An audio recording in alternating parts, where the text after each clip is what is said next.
ನಾಮಕ್ಕೆ ಸ್ತೋತ್ರ ಉಂಟಾಗಲಿ. ನಾವೆಲ್ಲ ಒಂದು ನಿಮಿಷ ಕಣ್ಗಳನ್ನು ಮುಚ್ಚಿ ಪ್ರಾರ್ಥನೆ ಮಾಡೋಣ. ವಾಕ್ಯಕ್ಕೆ ನೇರವಾಗಿ ಹೋಗೋದಕ್ಕೆ ಮುಂಚೆಯಾಗಿ ಎಲ್ಲ ಸತ್ಯವೇದ ತಂದಿದ್ದೀರಾ? ಸ್ತೋತ್ರ ಕರ್ತನೆ, ಸ್ತೋತ್ರಪ್ಪ. ನಮ್ಮನ್ನು ಬಹಳವಾಗಿ ಪ್ರೀತಿ ಮಾಡುವ ನಮ್ಮ ಕರ್ತನಾದ ಯೇಸು ಕ್ರಿಸ್ತನೇ, ಈ ಒಳ್ಳೆಯ ಸಮಯಕ್ಕಾಗಿ ಸ್ತೋತ್ರ ಮಾಡುತ್ತೇವೆ ರಾಜ. ಕರ್ತನೆ, ವಾಕ್ಯದಿಂದ ನಾವು ಬಲಪಡಬೇಕು ಕರ್ತನೆ. ಅಕ್ಷಯ ಆಹಾರ, ವಾಕ್ಯವೆಂಬ ಈ ಆಹಾರವನ್ನು ಪಡೆದುಕೊಂಡವರಾಗಿ ನಾವು ಆತ್ಮಿಕತೆಯಲ್ಲೂ ಶಾರೀರಿಕವಾಗೂ ಆಶೀರ್ವಾದವಾಗಿರುವುದಕ್ಕೆ, ಬೆಳೆಯುವುದಕ್ಕೆ ಕೃಪೆ ಮಾಡಿಕೊಡು.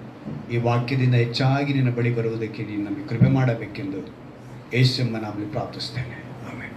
Hallelujah, hallelujah, hallelujah. ಒಂದು ವಿಷಯ ನಿಮ್ಗೆ ತಿಳಿಸ್ತೀನಿ. ಯಾಕಂತ ಹೇಳಿದ್ರೆ, ಇವತ್ತಿನ ದಿವಸದಲ್ಲಿ ನಮ್ಮ ದೇವರು ವಾಗ್ದಾನ ಏನಂತ ಹೇಳಲ್ಪಟ್ಟಿದೆ? ನಂಬಿಗಸ್ತನಾದ ಒಳ್ಳೆ ಆಳು ನೀನು ಅಂತ ಹೇಳಲ್ಪಟ್ಟಿತ್ತಲ್ಲ. ಆ ಒಳ್ಳೆ ಅನ್ನೋ ಪದನ ನಾನು ತುಂಬ ಯೋಚನೆ ಮಾಡಿ ನೋಡಿದೆ. ಏನಂತ? ಒಳ್ಳೆಯದು. ಸೊ ಅದಕ್ಕೆ ಹಾಡುಗಳು ಕೂಡ, ಯೇಸು ಒಳ್ಳೆಯವ, ಯೇಸು ವಲ್ಲವ. ಆತನು ಒಳ್ಳೆಯವನಾಗಿದ್ದಾನೆ. ಕೀರ್ತನೆ ಭಾಗದಲ್ಲಿ ನಾವು ನೋಡಿದ್ವಿ, ಒಳ್ಳೆಯವನು ಅಂತೇಳಿ ನಾವು ಒಂದು ಮಾತನ್ನು ನಾವು ಕೀರ್ತನೆ ಭಾಗದಲ್ಲಿ ಕೂಡ ನೋಡಿದ್ವಿ. ಆ ಒಳ್ಳೆಯ ದೇವರು ನಮ್ಗೆ ಹೇಳ್ತಾರೆ, ಸ್ವಲ್ಪ ಕೆಲಸದಲ್ಲೇ ನಂಬಿಗಸ್ತನಾಗಿದ್ದರೆ ನೀನು ದೊಡ್ಡ ಕೆಲಸದಲ್ಲಿ ನಾನು ಇಡ್ತೀನಿ, ನೀನು ದಣಿಯ ಸೌಭಾಗ್ಯದಲ್ಲಿ ಸೇರು ಅಂತೇಳಿ ಒಂದು ವಾಗ್ದಾನವನ್ನು ಈ ತಿಂಗಳು ನಮಗೆ ಕೊಟ್ಟಿದ್ರು. ಒಳ್ಳೆ ವಿಷಯಗಳನ್ನ ಧ್ಯಾನ ಮಾಡ್ಕೊಂಡು ಬಂದ್ವಿ. ಯಾವ್ಯಾವುದನ್ನು ಸಂಪಾದನೆ ಮಾಡಬೇಕು, ದೇವರಿಗೇನ ಸಂಪಾದನೆ ಮಾಡಿದ್ರು, ನಾವು ಪರಲೋಕಕ್ಕೇನೆ ಹೆಂಗೆ ಸಂಪಾದನೆ ಮಾಡೋ, ಭೂಮಿಯಲ್ಲೇ ಅದೆಲ್ಲ ಮಾಡಬೇಕು, ಹೀಗೆ ಅಂಶಗಳನ್ನು ಧ್ಯಾನ ಮಾಡ್ಕೊಂಡು ಬಂದ್ವಿ. ಇವತ್ತು ಕೂಡ ಆ ಒಳ್ಳೆ ಆಳು ಅಂತ ಹೇಳುವಾಗ ನಾನು ನೀತಿಗಾಗಿ ವಿಷಯ ನಿಮ್ಗೆ ತಿಳಿಸ್ತೀನಿ. ಒಬ್ಬ ತಂದೆ ತನ್ನ ಮಗಳಿಗೆ ಒಂದು ಮಾತು ಕೊಡ್ತಾರೆ. ಏನಂತ ಕೊಡ್ತಾರೆ ಅಂತ ಹೇಳಿದ್ರೆ, ನಿನ್ನ ಫಸ್ಟ್ ರ್ಯಾಂಕ್ ಬಂದರೆ ನಿಮ್ಗೆ ಒಳ್ಳೆ ಹೋಟ್ಲಲ್ಲಿ ಹೋಗಿ ಊಟ ಕೊಡಿಸ್ತೀನಿ. ಏನೋ ಅವಳು ಹೇಳಿದ್ಲು, ಮಗಳು ನನಗೆ ಬೆಣ್ಣೆ ದೋಸೆ ಬೇಕಪ್ಪ. ಏನು? ಸಾಮಾನ್ಯವಾಗಿ ಬೆಣ್ಣೆ ದೋಸೆ ಎಷ್ಟು ಜನ ತಿಂದಿದ್ದೀರಾ? ವಸಂತ ಸಿಸ್ಟ್ರು, ಕಡಿಮೆ ಬೆಲೆ ಅಂದರೂ ಕೂಡ 75 ರೂಪಾಯಿ. ಎಷ್ಟದು? ಸಾಮಾನ್ಯವಾದ ಚಿಕ್ಕದು ಇದರಲ್ಲಿ. ಇನ್ನು ಅದಕ್ಕೆ ಮೇಲೆ ಬೇಕಾದಷ್ಟು ರೇಟ್ ಐತೆ. ನೀವು A2Bಗೆಲ್ಲ ಹೋದರೆ ಇನ್ನೂ ರೇಟ್ ಜಾಸ್ತಿ ಬೆಣ್ಣೆ ದೋಸೆ. ಸೊ ತಂದೆಗೆ ಹೇಳಿದ ತಕ್ಷಣ ಫಸ್ಟ್ ರ್ಯಾಂಕ್ ಬಂದರೆ ಕೊಡಿಸ್ತೀನಮ್ಮ, ದೋಸೆ ಕೊಡಿಸ್ತೀನಿ ಅಂತೇಳಿ. ಸೊ ಹಾಗೆ ಹೋದರು. ಅವಳು ಫಸ್ಟ್ ರ್ಯಾಂಕ್ ಬಂದುಬಿಟ್ಲು. ಬಂದಿದ್ದ ತಕ್ಷಣ ಒಂದು ಹೋಟ್ಲಿಗೆ ಕರ್ಕೊಂಡು ಹೋಗ್ತಾರೆ. ತಂದೆ ತುಂಬ ಒಂದು ಸಾಮಾನ್ಯವಾದ ಕೂಲಿಗಾರ. ಆದರೆ ಮಗಳು ಫಸ್ಟ್ ರ್ಯಾಂಕ್ ಬಂದಮೇಲೆ ಕೊಡಿಸ್ತೀನಿ ಅಂತ ಹೇಳಿದ್ಮೇಲೆ ಕರ್ಕೊಂಡು ಹೋಗ್ಬೇಕು. ಈಗೇನು ಮಾಡೋದು? ಮಗಳನ್ನ ಕರ್ಕೊಂಡು ಹೋಗಿದ್ದಾರೆ ಹೋಟ್ಲಿಗೆ. ಅಲ್ಲೋಗಿ ಹೋಟ್ಲಲ್ಲಿ ಆರ್ಡರ್ ಮಾಡ್ತಾರೆ. ಏನಂತ ಮಾಡ್ತಾರೆ? ಒಂದು ಬೆಣ್ಣೆ ದೋಸೆ ಆರ್ಡರ್ ಮಾಡ್ತಾರೆ. ಆರ್ಡರ್ ಮಾಡಿದ ತಕ್ಷಣ ಸರ್ವರ್ ಕೇಳ್ತಾನೆ, ನಿಮಗೇನ್ರಿ ಅಂತ. ನಿನ್ನ ಮಗಳಿಗೆ ತಗೊಂಬಪ್ಪ ಅಂತ. ಇವನು ಮತ್ತೆ ಹೋಗ್ಬಿಟ್ಟು ಬಂದು, ಸರ್ ನಿಮ್ಗೇನು ಬೇಕು ಅಂತ ಮತ್ತೆ ಕೇಳ್ತಾನೆ. ಅವನೇನು ಅನ್ಕೊಂಡ ಬೇರೆ ಏನೋ ಐಟಮ್ ಹೇಳ್ತಾರೆ ಅಂದ್ಬಿಟ್ಟು ಆ ಸರ್ವರ್ನು ಇವನು ಮಗಳನ್ನ ಕುಣಿಸ್ಬಿಟ್ಟು ಪಕ್ಕಕ್ಕೆ ಕರ್ಕೊಂಡೋಗಿ, ಹಿಂಗೆ ನೋಡಪ್ಪ, ನನ್ನ ಹತ್ರ ಇರೋದೇ 100 ರೂಪಾಯಿ ಆಯಿತಾ, ನನ್ನ ಮಗಳಿಗೆ ಕೊಡಿಸ್ತೀನಿ ಅಂತ ಹೇಳಿದ್ದೀನಿ. ಅದರಿಂದ ನೀನು ಏನು ಮಾಡು, ನನ್ನ ಮಗಳು ಫಸ್ಟ್ ರ್ಯಾಂಕ್ ಬಂದಿದ್ದಾಳೆ, ಸಂತೋಷ ಪಡಿಸ್ಬೇಕಲ್ಲ, ನನಗೆ ಹೊಟ್ಟೆ ತುಂಬಿದೆ ಅಂತ ಅವಳಿಗೆ ಹೇಳಿದ್ದೀನಿ. ಅದರಿಂದ ನೀನು ಏನು ಇದು ಮಾಡಬೇಡ, ನಾನು ಕಾಫಿ ತೊಗೊಂಬ ಅಂತ ಹೇಳ್ಬಿಟ್ಟು ಇವನು ಹೋದ. ಇವನು ಹೋಗ್ಬಿಟ್ಟು ಏನು ಮಾಡ್ತಾನೆ, ಈ ಸರ್ವರು ಓನರ್ಗೆ ಹೇಳ್ತಾನೆ, ಸರ್ ಆ ಹುಡುಗಿ ಫಸ್ಟ್ ರ್ಯಾಂಕ್ ಬಂದಿದೆ ಅಂತೆ, ಅದರಿಂದ ಅವರಪ್ಪ ತುಂಬ ಬಡತನದಲ್ಲಿದ್ದಾರೆ, ಇವತ್ತು ಆ ಟೇಬಲ್ದು ಖರ್ಚು ನಮ್ಮದು ಸರ್, ಆ ಹುಡುಗಿ ನನಗೆ ಬೇರೆ ಏನೇನು ಐಟಮ್ ಕೊಡ್ತೀನಿ. ಸರಿ ಆಯ್ತು ಹೋಗಪ್ಪ. ಇವನು ಹೋಗಿ ಐಟಮ್ ಒಂದು 2 ಐಟಮು, ಸ್ವಲ್ಪ ಸ್ವೀಟು, ಜಾಮೂನ್ ಅದೆಲ್ಲ ಇಟ್ಟು, ಇವತ್ತು ನಮ್ಮ ಹೋಟ್ಲಲ್ಲಿ ಒಂದು ಆಫರ್ ಇದೆ, ಏನಂತ ಹೇಳಿದ್ರೆ ಥರ ತಂದೆ ಮಗಳು ಬಂದರೆ ಇವ್ರಿಗೆ ಈ ಥರ ನಾವು ಕೊಡಬೇಕು ಅಂತ ಅಂದ್ಕೊಂಡಿದ್ದೀವಿ ಅಂತೇಳಿ ಕೊಟ್ಟನಂತೆ. ಇವರು ಆಶ್ಚರ್ಯಪಟ್ಟರು. ಇವನು ಸರ್ವರು ಇದನ್ನು ಮಾಡ್ತಾ ಇರೋದು ನೋಡಿ ಹೋಟ್ಲ್ ಯಜಮಾನನಿಗೆ, ಅರೆ ಒಬ್ಬ ಸರ್ವರು ಇಷ್ಟೊಂಥರ ಒಂದು ಬಡತನಕ್ಕೆ ಸಹಾಯ ಮಾಡ್ರೆ. ಅವನು ಹೇಳಿದಂತೆ, ಇವತ್ತು ನಾವು ಖುಷಿನ ಹಂಚ್ಕೊಳ್ಳೋಣ, ಏನಂದರೆ ಈ ಮಗು ಫಸ್ಟ್ ರ್ಯಾಂಕ್ ಬಂದಿರೋದ್ರಿಂದ ಈ ಹೋಟ್ಲಲ್ಲಿ ತಿಂಡಿ ಮಾಡೋರಿಗೆಲ್ಲ ಫ್ರೀ ಅಂದಂತೆ. ಹಲ್ಲೆಲೂಯಾ. ಏನಂತ ಹೇಳ್ದ? ಎಲ್ರಿಗೂ ಫ್ರೀ ಅಂದ. ತಂದೆ ತುಂಬ ಖುಷಿಪಟ್ರು. ನಾ ಏನು ಕೇಳಕ್ಕೆ ಬರ್ತೀನಿ ಅಂತ ಹೇಳಿದ್ರೆ, ಒಳ್ಳೆತನ, ಒಳ್ಳೆಯದು ಅಂತ ಬಂದರೆ ಒಬ್ಬರಿಂದ ಒಬ್ಬರಿಗೆ ಏನಾಗಬೇಕದು ಹೋಗ್ಬೇಕು. ಹಲ್ಲೆಲೂಯಾ. ನಮ್ಮ ದೇವರು ಒಳ್ಳೆಯದನ್ನೇ ಮಾಡಿರೋರು. ಈಗ ನಿನ್ನ ನನ್ನ ಬಳಿ ಆ ಒಳ್ಳೆತನ ಇರಬೇಕು ಅಲ್ವಾ? ನಾವೇನಾಗಿರಬೇಕು? ಆ ಸರ್ವರ್ಗಿದ್ದಂಥ ಒಂದು ಗುಣ, ಆ ಹೋಟೆಲ್ ಯಜಮಾನನಿಗಿದ್ದಂಥ, ಮಾಲೀಕನಿಗಿದ್ದಂಥ ಗುಣ ನಮಗೂ ಬರಬೇಕು. ಆ ತಂದೆಗಿದ್ದಂಥ ಗುಣ ಬರಬೇಕು. ಹಲ್ಲೆಲೂಯಾ. ಇವತ್ತು ನಾವು ಆ ಒಳ್ಳೆ ಅನ್ನೋ ಪದನ ಯೋಚನೆ ಮಾಡಬೇಕಿದ್ರೆ ದೇವರು ಸಡನ್ನಾಗಿ ಒಂದು ಮಾತು ನನಗೆ ನೆನಪಿಗೆ ತಂದರು. ಒಳ್ಳೆ ಅಂತ ಮಾತು ಹೇಳ್ತಿದ್ಯಪ್ಪ, ಈಗ ಇನ್ನೊಂದು ನೆನಪು ತರ್ತೀನಿ, ಇದರ ಕುರಿತು ನೀನೇನು ಹೇಳ್ತೀಯ ಅಂತ ಒಂದು ಪ್ರಶ್ನೆ ಬಂತು. ಒಂದು ವಾಕ್ಯನ ಓದೋಣವಾ? ಯಾಕಂತ ಹೇಳಿದ್ರೆ ವಾಕ್ಯನ ಸರಿಯಾಗಿ ಜ್ಞಾನ ಮಾಡಿದ್ರೆ ಆಶೀರ್ವಾದ ಸಿಗೋದು. ಒಂದು ಅರಸುಗಳು 18ನೇ ಅಧ್ಯಾಯ 40ನೇ ವಾಕ್ಯ. 1 ಅರಸುಗಳು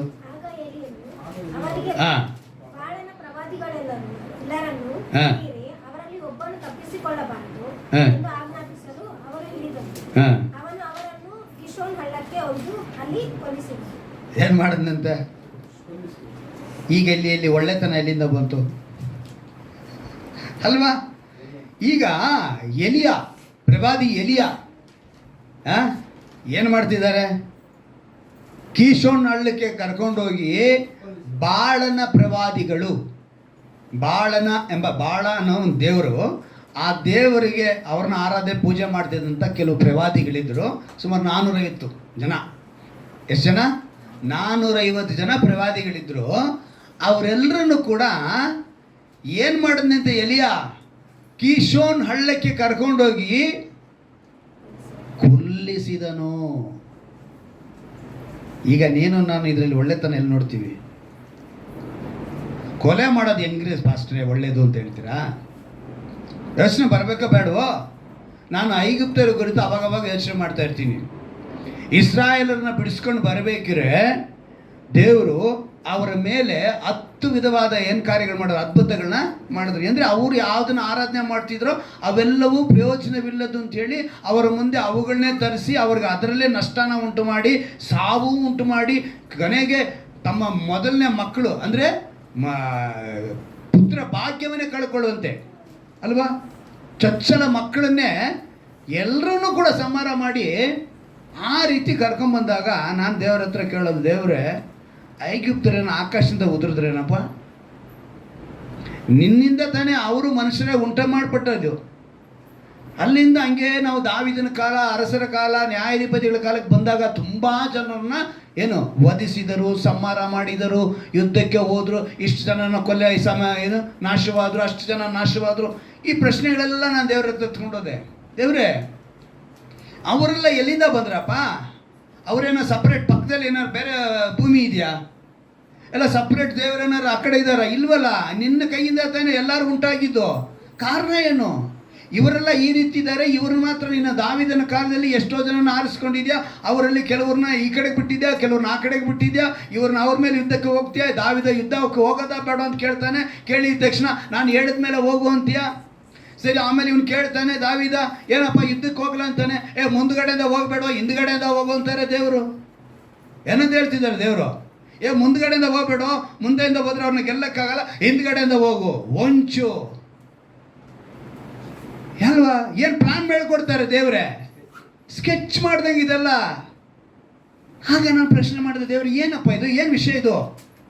ಹಾಗೆ ಹೇಳಿದ್ರು, ನೋಡು, ಯಾವಾಗ ಅವಿಧೇಯತೆ, ದೇವರು ಹೇಳಿದ್ದೇನು, ನಾನೊಬ್ಬನೇ ದೇವರು, ಅದನ್ನ ಬಿಟ್ಟು ಯಾರು ಹೋದ್ರೋ ಅವರೆಲ್ಲ ಶತ್ರುಗಳಾಗಿ ಬದಲಾದರು. ಅಲ್ಲೇಲೂಯಾ.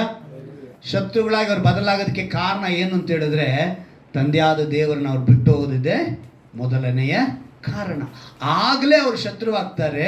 ಅವರು ಶತ್ರುವಾಗಿ ಆಪಾದಿತನಾದ ಶತ್ರುವಾದ ಸೈತಾನನಾದ ಲೂಸಿಫರ್ನ ಅವನ ದೂತರುಗಳಿಂದ, ದುರಾತ್ಮಗಳಿಂದ ಪ್ರೇರಿಸಲ್ಪಟ್ಟವರಾಗಿ ಇವರೆಲ್ಲ ನಾನಾ ವಿಧವಾದ ದೇವತೆಗಳನ್ನು ಉಂಟು ಮಾಡಿ ಇವರು ಏನಾದರು, ಇನ್ನೂ ಯೆಹೋವ ದೇವರನ್ನ ರೇಗಿಸುವರಾಗಿ ಬದಲಾದರು.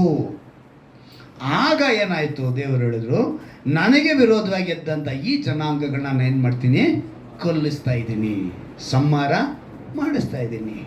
ಆಗ ಪ್ರವಾದಿ ಎಲಿಯನ್ನ ಕುರಿತು ಯೋಚನೆ ಮಾಡುವಾಗ ನಾವೆಲ್ಲ ಒಂದು ಪ್ರಶ್ನೆ ಮಾಡ್ಬೋದು. ಪ್ರವಾದಿ ಎಲಿಯ ಅಂತ ಹೇಳಿದ್ರೆ ನಾವೇನು ಅಂದ್ಕೊಳ್ತೀವಿ? ಒಬ್ಬ ಪ್ರಾರ್ಥನಾ ವೀರ, ಒಬ್ಬ ದೇವ ಮನುಷ್ಯ, ಒಳ್ಳೆಯ ಸೇವಕ, ದೇವರೊಂದಿಗೆ ಸಂಚರಿಸಿದಂಥ ಅಲ್ವಾ, ದೇವರೊಂದಿಗೆ ಬರುವಂಥ ವ್ಯಕ್ತಿ ಅವನು. ಯಾರು? ಏಲಿಯ. ಅಂಥ ವ್ಯಕ್ತಿಯಲ್ಲಿ ಇನ್ನೊಂದು ಆ್ಯಂಗಲ್ ಇದೆ. ಏನು ಆ್ಯಂಗಲ್ ಅದು? ಕೊಲೆ ಮಾಡುವ ಆ್ಯಂಗಲ್ ಇದೆ. ಏನು ಆ್ಯಂಗಲ್ ಇದೆ? ಈಗ ಯೋಚನೆ ಮಾಡ್ಬೇಕು ತಾನೆ ನಾವು.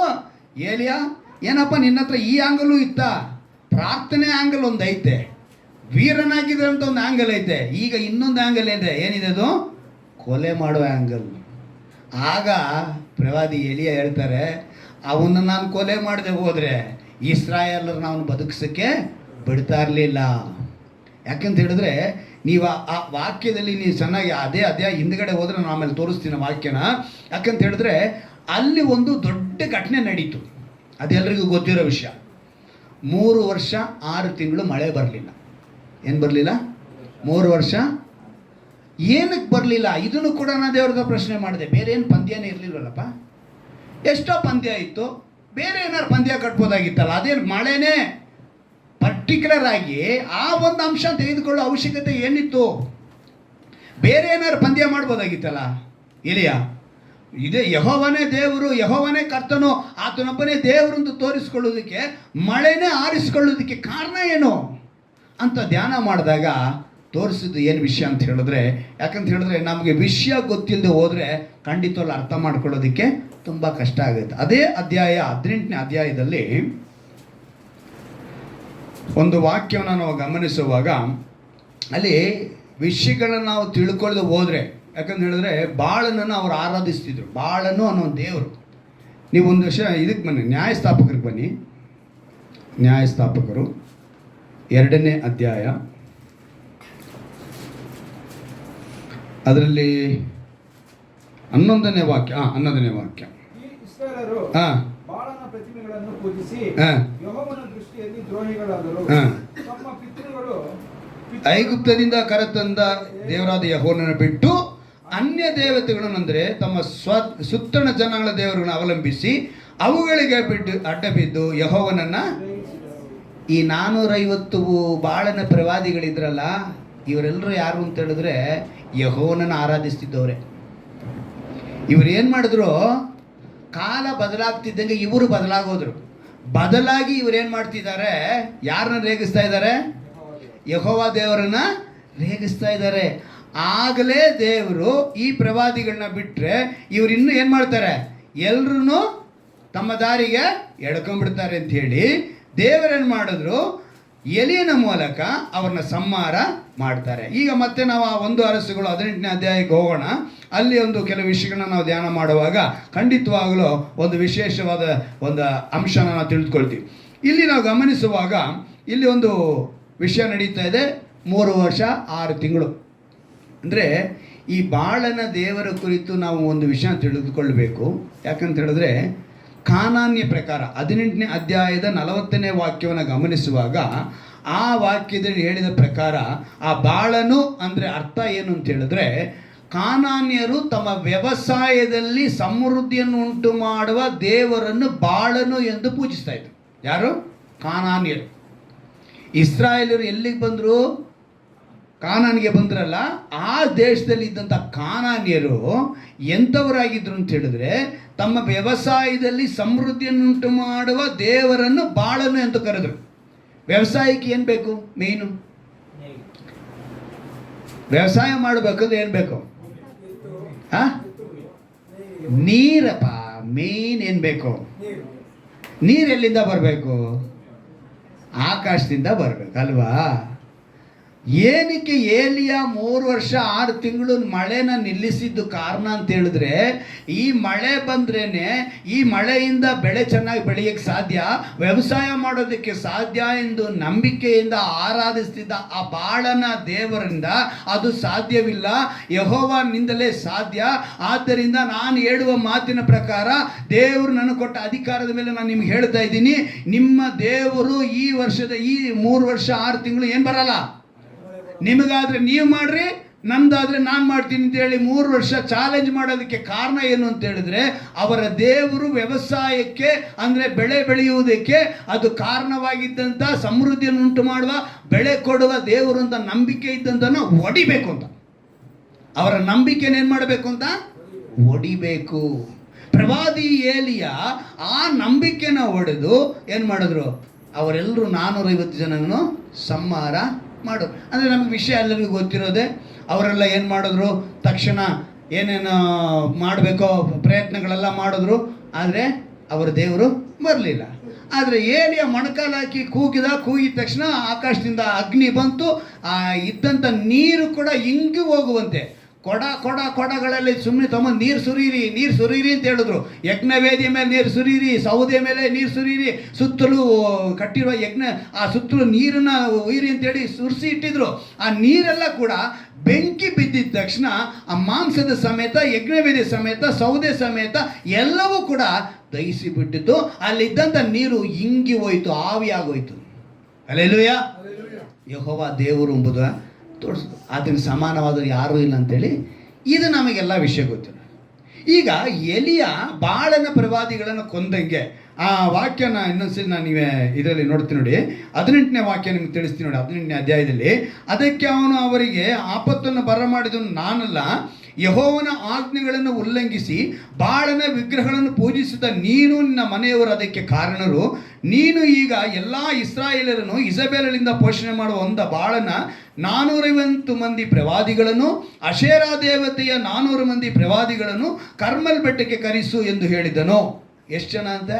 450 ಬಾಳನ ಪ್ರವಾದಿಗಳು, 450 ಅಶೇರಾ ದೇವತೆಯ ಪ್ರವಾದಿಗಳು. ಅಲ್ಲಿಗೆ 900 ಜನ ಅಲ್ಲಿದ್ದಾರೆ. ಎಷ್ಟು ಜನ ಇದ್ದಾರೆ? 900. ಆದರೆ ಅಶೇರಾ ದೇವತೆಗಳ ಪ್ರವಾದಿಗಳನ್ನು ಕೊಲ್ಲಿಸಿದನು ಅಂತೇಳಿ ಸತ್ಯವೇದದಲ್ಲಿ ಬರೆಯಲ್ಪಡಲಿಲ್ಲ, ಅದರ ಬಗ್ಗೆ ಮಾತಾಡಲಿಲ್ಲ. ಆದರೆ ಬಾಳನ ಪ್ರವಾದಿಗಳು, ಯಾಕೆಂದರೆ ಇವರು ಇಸ್ರಾಯೇಲ್ರೇ, ಯೆಹೋವ ದೇವ್ರನ್ನ ಅರಿತಿದ್ದವರೇ, ಯೆಹೋವ ದೇವ್ರನ್ನ ತಿಳಿದು ಇವರೇನಾಗಿದ್ದಾರೆ, ಬಾಳನ ಪ್ರತಿಮೆಯನ್ನು, ಬಾಳನಿಗೆ ವಿಗ್ರಹಾರಾಧನೆ ಮಾಡೋದಕ್ಕೆ ಇವರು ಹೋಗ್ಬಿಟ್ರು. ಆಗ ದೇವ್ರ ಕೋಪ ಬಂದು ಎಲಿಯನಿಗೆ ಹೇಳಿ ಎಲಿಯನ್ನು ಕೊಲ್ಲಿಸಿದ್ರು. ಈಗ ನಾವು ಯೋಚನೆ ಮಾಡಬೇಕಾಗಿರೋದು, ಎಲಿಯ ಏನು ಮಾಡಿದ್ರು, ಬಾಳನ ಪ್ರವಾದಿಗಳನ್ನ ಕೊಲ್ಲಿಸಿದಂತೆ ನಾವು ಈಗ ಮಾರ್ಕೆಟ್ಗೆ ಹೋಗಿ ಎಲ್ಲರೂ ಒಂದು ಕತ್ತಿ, ಒಂದು ಮೊಚ್ಚು, ಒಂದು ದೊಣ್ಣೆ ಎಲ್ಲ ತಗೊಂಡು ಬಂದು ಎಲ್ಲನೂ ಸಫಾ ಮಾಡಿಬಿಡೋದಾ? ಹಾಗಂತನ ಅರ್ಥ? ಅದು ಏನು ಅರ್ಥ ಹೇಳ್ತಾ ಇದೆ? ಅರ್ಥ ಹಾಗಲ್ಲ. ಅಂದರೆ ಬಾಳಿನ ಪ್ರವಾದಿಗಳಲ್ಲಿ ಇದ್ದಂಥ ಸ್ವಭಾವಗಳು, ಲಕ್ಷಣಗಳು ದೇವರ ಮಕ್ಕಳಿನ ಬಾಳಿನಲ್ಲಿ, ಬದುಕಿನಲ್ಲಿ, ಹೃದಯದಲ್ಲಿ ಇರಬಾರ್ದು. ಹಲ್ಲೆಲೂಯ. ಆ ಬಾಳನ ಪ್ರವಾದಿಗಳಲ್ಲಿ ಇದ್ದಂಥ ಆ ಸ್ವಭಾವ, ಆ ಲಕ್ಷಣ ನಮ್ಮಲ್ಲಿ ಬರಬಾರ್ದು. ಈ ಬಾಳನ ಪ್ರವಾದಿಗಳು ಇದ್ದಂಥ ಕಾಲ, ಆ ರಾಜನ ಹೆಸರು ಆಹಾಬ. ಯಾರವನು? ಆಹಾಬ. ಅವನ ಹೆಂಡತಿ ಹೆಸರು ಇಸಬೇಲಳು. ಆಹಾಬನು ತನ್ನ 38ನ ವಯಸ್ಸಿಗೆ ಇಸ್ರಾಯೇಲರನ್ನ ಆಳ್ವಿಕೆ ಮಾಡಕ್ಕೆ ಬರ್ತಾನೆ. 22 ವರ್ಷ ಆಳ್ವಿಕೆ ಮಾಡ್ತಾನೆ ಇಸ್ರಾಯೇಲರನ್ನ. ಆ ಸಮಯದಲ್ಲಿ ಪಕ್ಕದಲ್ಲೇ ಅನ್ಯ ಜನಾಂಗವಾಗಿದ್ದ ಇಸಬೇಲಳು, ಅವಳು ಅನ್ಯ ಜನಾಂಗಗಳು, ಅವಳನ್ನು ಮದುವೆ ಆಗ್ತಾನೆ. ಅವಳನ್ನ ಮದುವೆ ಆದಮೇಲೆ, ಆ ಮದುವೆಗಿಂತ ಮುಂಚೆನೂ ಮದುವೆ ಆದಮೇಲೂ ತುಂಬ ಆ ವಾಕ್ಯನ ಓದೋಣ. 1 ಅರಸುಗಳು 16ನೇ ಅಧ್ಯಾಯದಲ್ಲಿ ಆ ಮಾತು ಬರೆಯಲ್ಪಟ್ಟಿದೆ. 29ನೇ ವಾಕ್ಯ, ಯಹೂದ್ಯರ ಅರಸನಾದ ಆಸನ ಆಳಿಕೆ 38ನೇ ವರ್ಷದಲ್ಲಿ ಒಮ್ರಿಯ ಮಗನಾದ ಆಹಾಬನು ಇಸ್ರಾಯೇಲ್ ಅರಸನಾಗಿ ಸಮಾರ್ಯ ಪಟ್ಟಣದಲ್ಲಿ 22 ವರ್ಷ ಆಳಿದನಂತೆ. ಎಷ್ಟನೇ ವಯಸ್ಸಿಗೆ? 38 ವಯಸ್ಸಿಗೆ ಬರ್ತಾನೆ, 22 ವರ್ಷ ಆಳ್ವಿಕೆ ಮಾಡ್ತಾನೆ. ಇವನೇನಾಗಿದ್ದಂತೇಳಿ, ಇವನು ತನ್ನ ಪೂರ್ವಾಧಿಕಾರಿಗಳೆಲ್ಲರಿಗಿಂತಲೂ ದುಷ್ಟನಾಗಿ ಯೆಹೋವನ ದೃಷ್ಟಿಯಲ್ಲಿ ದ್ರೋಹಿಯಾದನು. ಇವನೇನಾಗಿದ್ದಾನೆ? ಯೆಹೋವನ ದೃಷ್ಟಿಯಲ್ಲಿ ದ್ರೋಹಿ ಆಗ್ತಾನೆ. ಯಾರು? ಆಹಾಬ. ಪೂರ್ವ ಅಧಿಕಾರಿಗಳಿಗಿಂತ ದುಷ್ಟನಾಗಿ ಯೆಹೋವನ ದೃಷ್ಟಿಯಲ್ಲಿ ದ್ರೋಹಿ ಆಗ್ತಾನೆ. ಇವನ ಹೆಂಡತಿ ಇದಕ್ಕಿನ ಮೇಲೆ ಅವಳೇನು ಮಾಡಿದ್ಲು? ಅವಳು ಅಶೇರಾ ದೇವತೆನ ಒಂದು ಪೂಜೆ ಮಾಡ್ತಾ ಇದ್ದಂತಾಳು, ಅನ್ಯ ಜನಾಂಗದವಳು. ಅವಳು ಇವನ್ನ ಮದುವೆ ಆದಮೇಲೆ ಇವನ್ನ ಇದ್ದಿದ್ದು ತಲೆ ಕೆಡಿಸಿ ಏನು ಮಾಡಿದ್ಲು? ದೇವರ ಪ್ರವಾದಿಗಳನ್ನು ಸುಮಾರು 150 ಮಂದಿ ಮೇಲೆ, ಅವನಿಗೆ ತುಂಬ ಜನ ಅವಳು ಸಂಹಾರ ಮಾಡಿಬಿಟ್ಲು. ಆದರೆ 150 ಮಂದಿನ ಕಾಪಾಡ್ತಾರೆ. ಓಬೇದಂತ ಒಬ್ಬ ವ್ಯಕ್ತಿ ಕಾಪಾಡ್ತಾರೆ. ಇವಳೇನು ಮಾಡಿದ್ರು? ಯೆಹೋವ ದೇವರ ಪ್ರವಾದಿಗಳನ್ನು ಸಂಹಾರ ಮಾಡಿಬಿಡ್ತಾಳೆ, ಕೊಲ್ಲಿಸಿಬಿಡ್ತಾಳೆ. ಕೋಪ ಬಂದು ಯೆಹೋವ ದೇವರು ಅವರ ಮೇಲೆ ಸೇಡನ್ನು ತೀರಿಸ್ಕೊಳ್ತಾರೆ. ಆವಾಗಲೇ ಆ 450 ಜನ ಅಲ್ಲಿಗೆ ಬರೋದು. ಅಂದರೆ ಆಹಾಬನ ದುಷ್ಟನು, ಅವನು ದ್ರೋಹಿ, ಅವನ ಹೆಂಡತಿ ಪತ್ನಿ ಇಸಬೇಲಳು ಕೂಡ ಪ್ರವಾದಿಗಳನ್ನ ಕೊಲ್ಲಿಸಿ ಇಬ್ಬರು ಏನಾಗಿದ್ದರು? ದೇವರ ದೃಷ್ಟಿಯಲ್ಲಿ ದುಷ್ಟರಾದರು, ದ್ರೋಹಿಗಳಾದರು. ಅಂದರೆ ಈ ಒಂದು ಸ್ವಭಾವ ಗುಣಲಕ್ಷಣ ಇವರಲ್ಲಿ ಕೂಡ ಇತ್ತು. ಯಾರಲ್ಲಿ? ಬಾಳನ ಪ್ರವಾದಿಗಳಲ್ಲಿ. ಈ ಪ್ರವಾದಿಗಳಲ್ಲಿದ್ದಂಥ ಆ ಸ್ವಭಾವ ಲಕ್ಷಣಗಳನ್ನು ನಾವು ನಮ್ಮ ಬದುಕಿನಲ್ಲಿ ನಮ್ಮಲ್ಲಿ ಅಳವಡಿಸಿಕೊಳ್ಬಾರ್ದು, ಅನ್ವಯಿಸಿಕೊಳ್ಳಬಾರ್ದು, ನಮ್ಮ ಹೃದಯದಲ್ಲಿ ಇರಬಾರ್ದು. ಆ ಇರಬಾರ್ದು ಅಂತ ಹೇಳಿದ್ರೆ ಒಂದು 3 ವಿಷಯ ಅದನ್ನು ನಾನು ತಿಳಿಸ್ತೀನಿ. ಆ ಸ್ವಭಾವ, ಆ ಲಕ್ಷಣ ನಮಗೆ ಇರಬಾರ್ದು ಅಂತ ಹೇಳಿದ್ರೆ ಒಂದು 3 ವಿಷಯ ನಾವು ಮಾಡಬೇಕು. ಏನು ಅಂತ ಹೇಳಿದ್ರೆ ಅದೇ ಅಧ್ಯಾಯ 1 ಅರಸು 18ನೇ ಅಧ್ಯಾಯದಲ್ಲಿ 19ನೇ ವಾಕ್ಯನ ಓದ್ತೀನಿ ಕೇಳಿ. ನೀನು ಈಗ ಇಸ್ರಾಯೇಲ್ಯರನ್ನು ಇಸಬೇಲಳಿಂದ ಪೋಷಣೆ ಹೊಂದುವ ಬಾಳನ 450 ಮಂದಿ ಪ್ರವಾದಿಗಳನ್ನು, ಯಾರು ಈ 450 ಮಂದಿ ಪ್ರವಾದಿಗಳನ್ನು ಪೋಷಣೆ ಮಾಡ್ತಾ ಇರೋದು ಯಾರು? ಇಸಬೇಲಳು. ಯಾರು ಪೋಷಣೆ ಮಾಡ್ತಿರೋದು? ಈಗ ನೀನು ಕೂಡ ಇದೇ ಸ್ವಭಾವ, ದೇವರಿಗೆ ವಿರೋಧವಾಗಿರುವಂಥ ಸ್ವಭಾವಗಳು. ಆ ಸ್ವಭಾವಗಳು ಏನು ಅಂತೇಳಿ ನಾವು ತುಂಬ ಅದಕ್ಕೆ ನಾನು ದೇವರು ಪಾದದಲ್ಲಿ ಕುಳಿತು ಪ್ರಾರ್ಥನೆ ಮಾಡುವಾಗ ಆ ಮೊದಲನೇ ದಿವಸನೇ ದೇವರು ಹೇಳಿದ್ರು 12 ಸ್ವಭಾವ, 14 ಗುಣಲಕ್ಷಣಗಳು ನಾವು ಸಂಪಾದನೆ ಮಾಡಬಾರ್ದು. ನಾವಿವತ್ತು ಏನು ಸಂಪಾದನೆ ಮಾಡ್ತಾ ಇದ್ದೀವಿ? ಎಷ್ಟು ನಾನು ಯೋಚನೆ ಮಾಡ್ತೀನಿ, ದೇವರು ಹೆಂಗಪ್ಪ ಈ ಒಂದು ಸೂಲಿಬೆಲೆ ಗ್ರಾಮದಲ್ಲಿ ಇರುವಂಥ ನಿಮ್ಮ ಮೇಲೆ ದೇವರು ಇಟ್ಟಂಥ ಪ್ರೀತಿ ನೋಡ್ರಿ ಹೆಂಗಿದೆ. ಒಂದು ವಾಗ್ದಾನ ತಂದು ಆ ವಾಗ್ದಾನದಿಂದ ನಿಮ್ಮನ್ನು ಆ ವಾಗ್ದಾನದ ಒಂದೊಂದು ವಾರ ಅದನ್ನು ಅಂಶ ಇಟ್ಟು ನಿಮಗೆ ಆ ವಾಕ್ಯನ ತಂದು ಕೊಡ್ತಾ ಇದ್ದಾನೆ ಅಂತ ಹೇಳಿದ್ರೆ ನಿಮ್ಮ ಮೇಲಿಟ್ಟಂಥ ಪ್ರೀತಿ ಅಪಾರವಾದದ್ದು. ಹಲ್ಲೆಲೂಯಾ.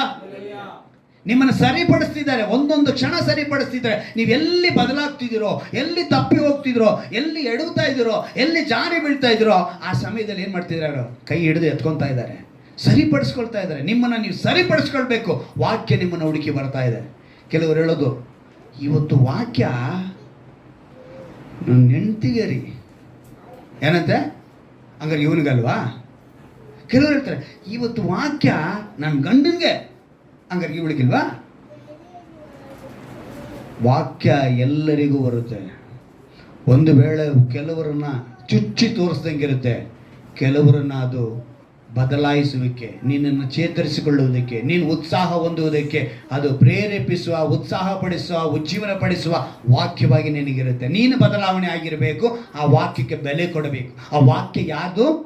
ದೇವ್ರದು. ಯಾಕಂದ್ರೆ ವಾಕ್ಯವಾಗಿರೋ ದೇವರು ನಿನ್ನ ಬಳಿ ಇದ್ದಾರೆ. ಹಲ್ಲೆಲೂಯಾ. ಆ ರೀತಿಯಾಗಿ ಈಗ ನಾನು ಕೆಲವು ವಿಷಯಗಳನ್ನ ನಿಮ್ಗೆ ತಿಳಿಸ್ತೀನಿ. ಇವತ್ತು ಕೂಡ ಒಂದು 2-3 ಸ್ವಭಾವನ ನಿಮ್ಗೆ ತಿಳಿಸ್ತೀನಿ. ಮೊನ್ನೆ ಕೂಡ ನಾವು ನೋಡಿದ್ವಿ. ಎಫೆಸದವರಿಗೆ ಬರೆದ ಪತ್ರಿಕೆ 5ನೇ ಅಧ್ಯಾಯ ತೆಗೆದುಕೊಳ್ಳಿ. ಎಫೆಸದವರಿಗೆ ಬರೆದ ಪತ್ರಿಕೆ 5ನೇ ಅಧ್ಯಾಯ, ಅದರಲ್ಲೊಂದು 2-3 ಸ್ವಭಾವಗಳ ಕುರಿತು ನಾವು ನೋಡಿ ಈ ಪೋಷಣೆ ಅನ್ನೋದು ಕುರಿತು ನಾವು ಧ್ಯಾನ ಮಾಡ್ತೀವಿ.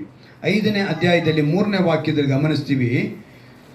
ಜಾರತ್ವ, ಯಾವ ವಿಧವಾದ ಬಂಡುತನ, ದ್ರವ್ಯಾಶೆ ಇವುಗಳ ಸುದ್ದಿ ಆದರೂ ನಿಮ್ಮಲ್ಲಿ ಇರಬಾರದು. ಏನಂತೆ? ಜಾರತ್ವ, ಯಾವ ವಿಧವಾದ ಬಂಡುತನ, ದ್ರವ್ಯಾಶೆ ಇವುಗಳ ಸುದ್ದಿ ಆದರೂ ನಿಮ್ಮಲ್ಲಿ ಇರಬಾರದು. ಇವುಗಳಿಗೆ ದೂರವಾಗಿರುವುದೇ ದೇವಜನರಿಗೆ ಯೋಗ್ಯವಾದದ್ದು.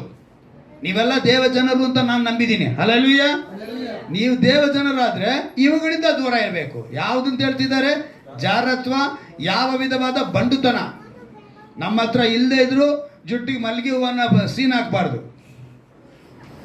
ಬಂಡುತನ ಅಂದ್ರೆ ಏನು ಗೊತ್ತಾ? ಹೊಟ್ಟೆಗೆ ಇಟ್ಟಿಲ್ಲ ಅಂದ್ರು ಜುಟ್ಟಿಗೆ ಏನು ಬೇಕಂತೆ ಅಂತ ಸೀನ್ ನಮಗೆ ಬೇಡ. ಇರೋದ್ರಲ್ಲಿ ತೃಪ್ತಿಯಾಗಿರಿ ಅಂತ ದೇವರು ಹೇಳ್ತಾ ಇರೋದು. ಅದನ್ನು ಹೇಳಿ ದ್ರವ್ಯಾಶೆ ಅಂತ ಹೇಳಿದ್ರೆ ನಮಗೆ ಅಗತ್ಯ ಇದೆ, ಅವಶ್ಯಕತೆ ಇದೆ, ನಮಗೆ ಐಶ್ವರ್ಯ ಬೇಕು. ಆದರೆ ಆ ಐಶ್ವರ್ಯನೇ ನಮ್ಮ ದೇವರಾಗಬಾರ್ದು. ಏನಾಗಬಾರ್ದು? ಐಶ್ವರ್ಯವೇ ನಮಗೆ ದೇವರಾಗಬಾರ್ದು. ನೆಕ್ಸ್ಟ್ ಹೇಳ್ತಾರೆ, ಇವುಗಳ ಸುದ್ದಿ ಆದರೂ ನಿಮ್ಮಲ್ಲಿ ಇರಬಾರ್ದಂತೆ. ಏನು ಹೇಳ್ತಿದ್ದಾರೆ ದೇವರವರು?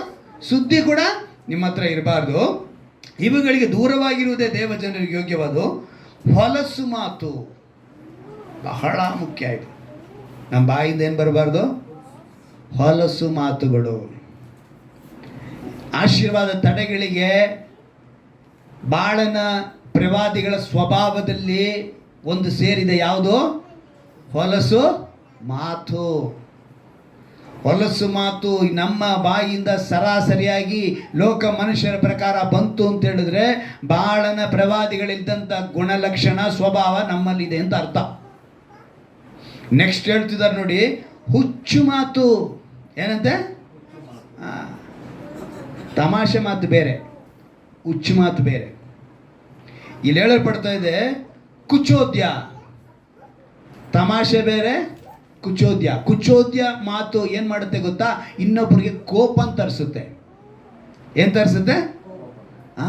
ಕುಚೋದ್ಯ ಮಾತುಗಳು ಕೂಡ ನಮ್ಮ ಹತ್ರ ಇರಬಾರ್ದು. ಹೊಲಸು ಮಾತುಗಳು ಕೂಡ ನಮಗೆ ಇರಬಾರ್ದು. ನಂತರ ಹೇಳಲ್ಪಡ್ತಾ ಇದೆ ಇವು ಬೇಡ, ಆಯುಕ್ತವಾಗಿವೆ, ಇವುಗಳನ್ನು ಬಿಟ್ಟು ಏನು ಮಾಡಬೇಕು ಅಂತ ಹೇಳ್ತಾರೆ? ದೇವರಿಗೆ ಉಪಕಾರ ಸ್ತುತಿ ಮಾಡ್ರಿ. ನೀವು ಮಾಡಬೇಕಾಗಿರೋದೇನು? ಉಪಕಾರ ಸ್ತುತಿ ಮಾಡೋದು ಉತ್ತಮ. ಜಾರರು, ದುರಾಚಾರಿಗಳು, ವಿಗ್ರಹಾರಾಧಕರಂತಿರುವ ಲೋಭಿಗಳು ಇವರಲ್ಲಿ ಒಬ್ಬರಿಗಾದರೂ ಕ್ರಿಸ್ತನ ಮತ್ತು ದೇವರ ರಾಜ್ಯದಲ್ಲಿ ಬಾಧ್ಯತೆ ಇಲ್ಲವೇ ಇಲ್ಲವೆಂದು ನೀವು ಚೆನ್ನಾಗಿ ಬಲ್ಲಿರಲ್ಲವೇ? ಹಲ್ಲೆಲೂಯ. ಈ ವಿಗ್ರಹಾರಾಧನೆ ಅಂದಿದ ತಕ್ಷಣ ನನಗೆ ವಿಗ್ರಹಾರಾಧಕರಂತಿರುವ, ವಿಗ್ರಹಾರಾಧನೆಯಿಂದ ಬರ್ದಿಲ್ವಾ, ವಿಗ್ರಹಾರಾಧಕರಿಂದಿರುವ ತಕ್ಷಣ ನನಗೆ ಸೌಲ ನೆನಪು ಬಂದ. ಹಳೆ ಒಡಂಬಡಿಕೆಯ ಸೌಲ. ಅಲ್ಲಿಗೆ ಹೋಗೋಣ. ಅಲ್ಲಿಗೆ ಹೋದ್ರೇ ಒಂದು ಅಂಶ, ದೊಡ್ಡ ಅಂಶ ಸಿಗೋದು ನಮಗೆ.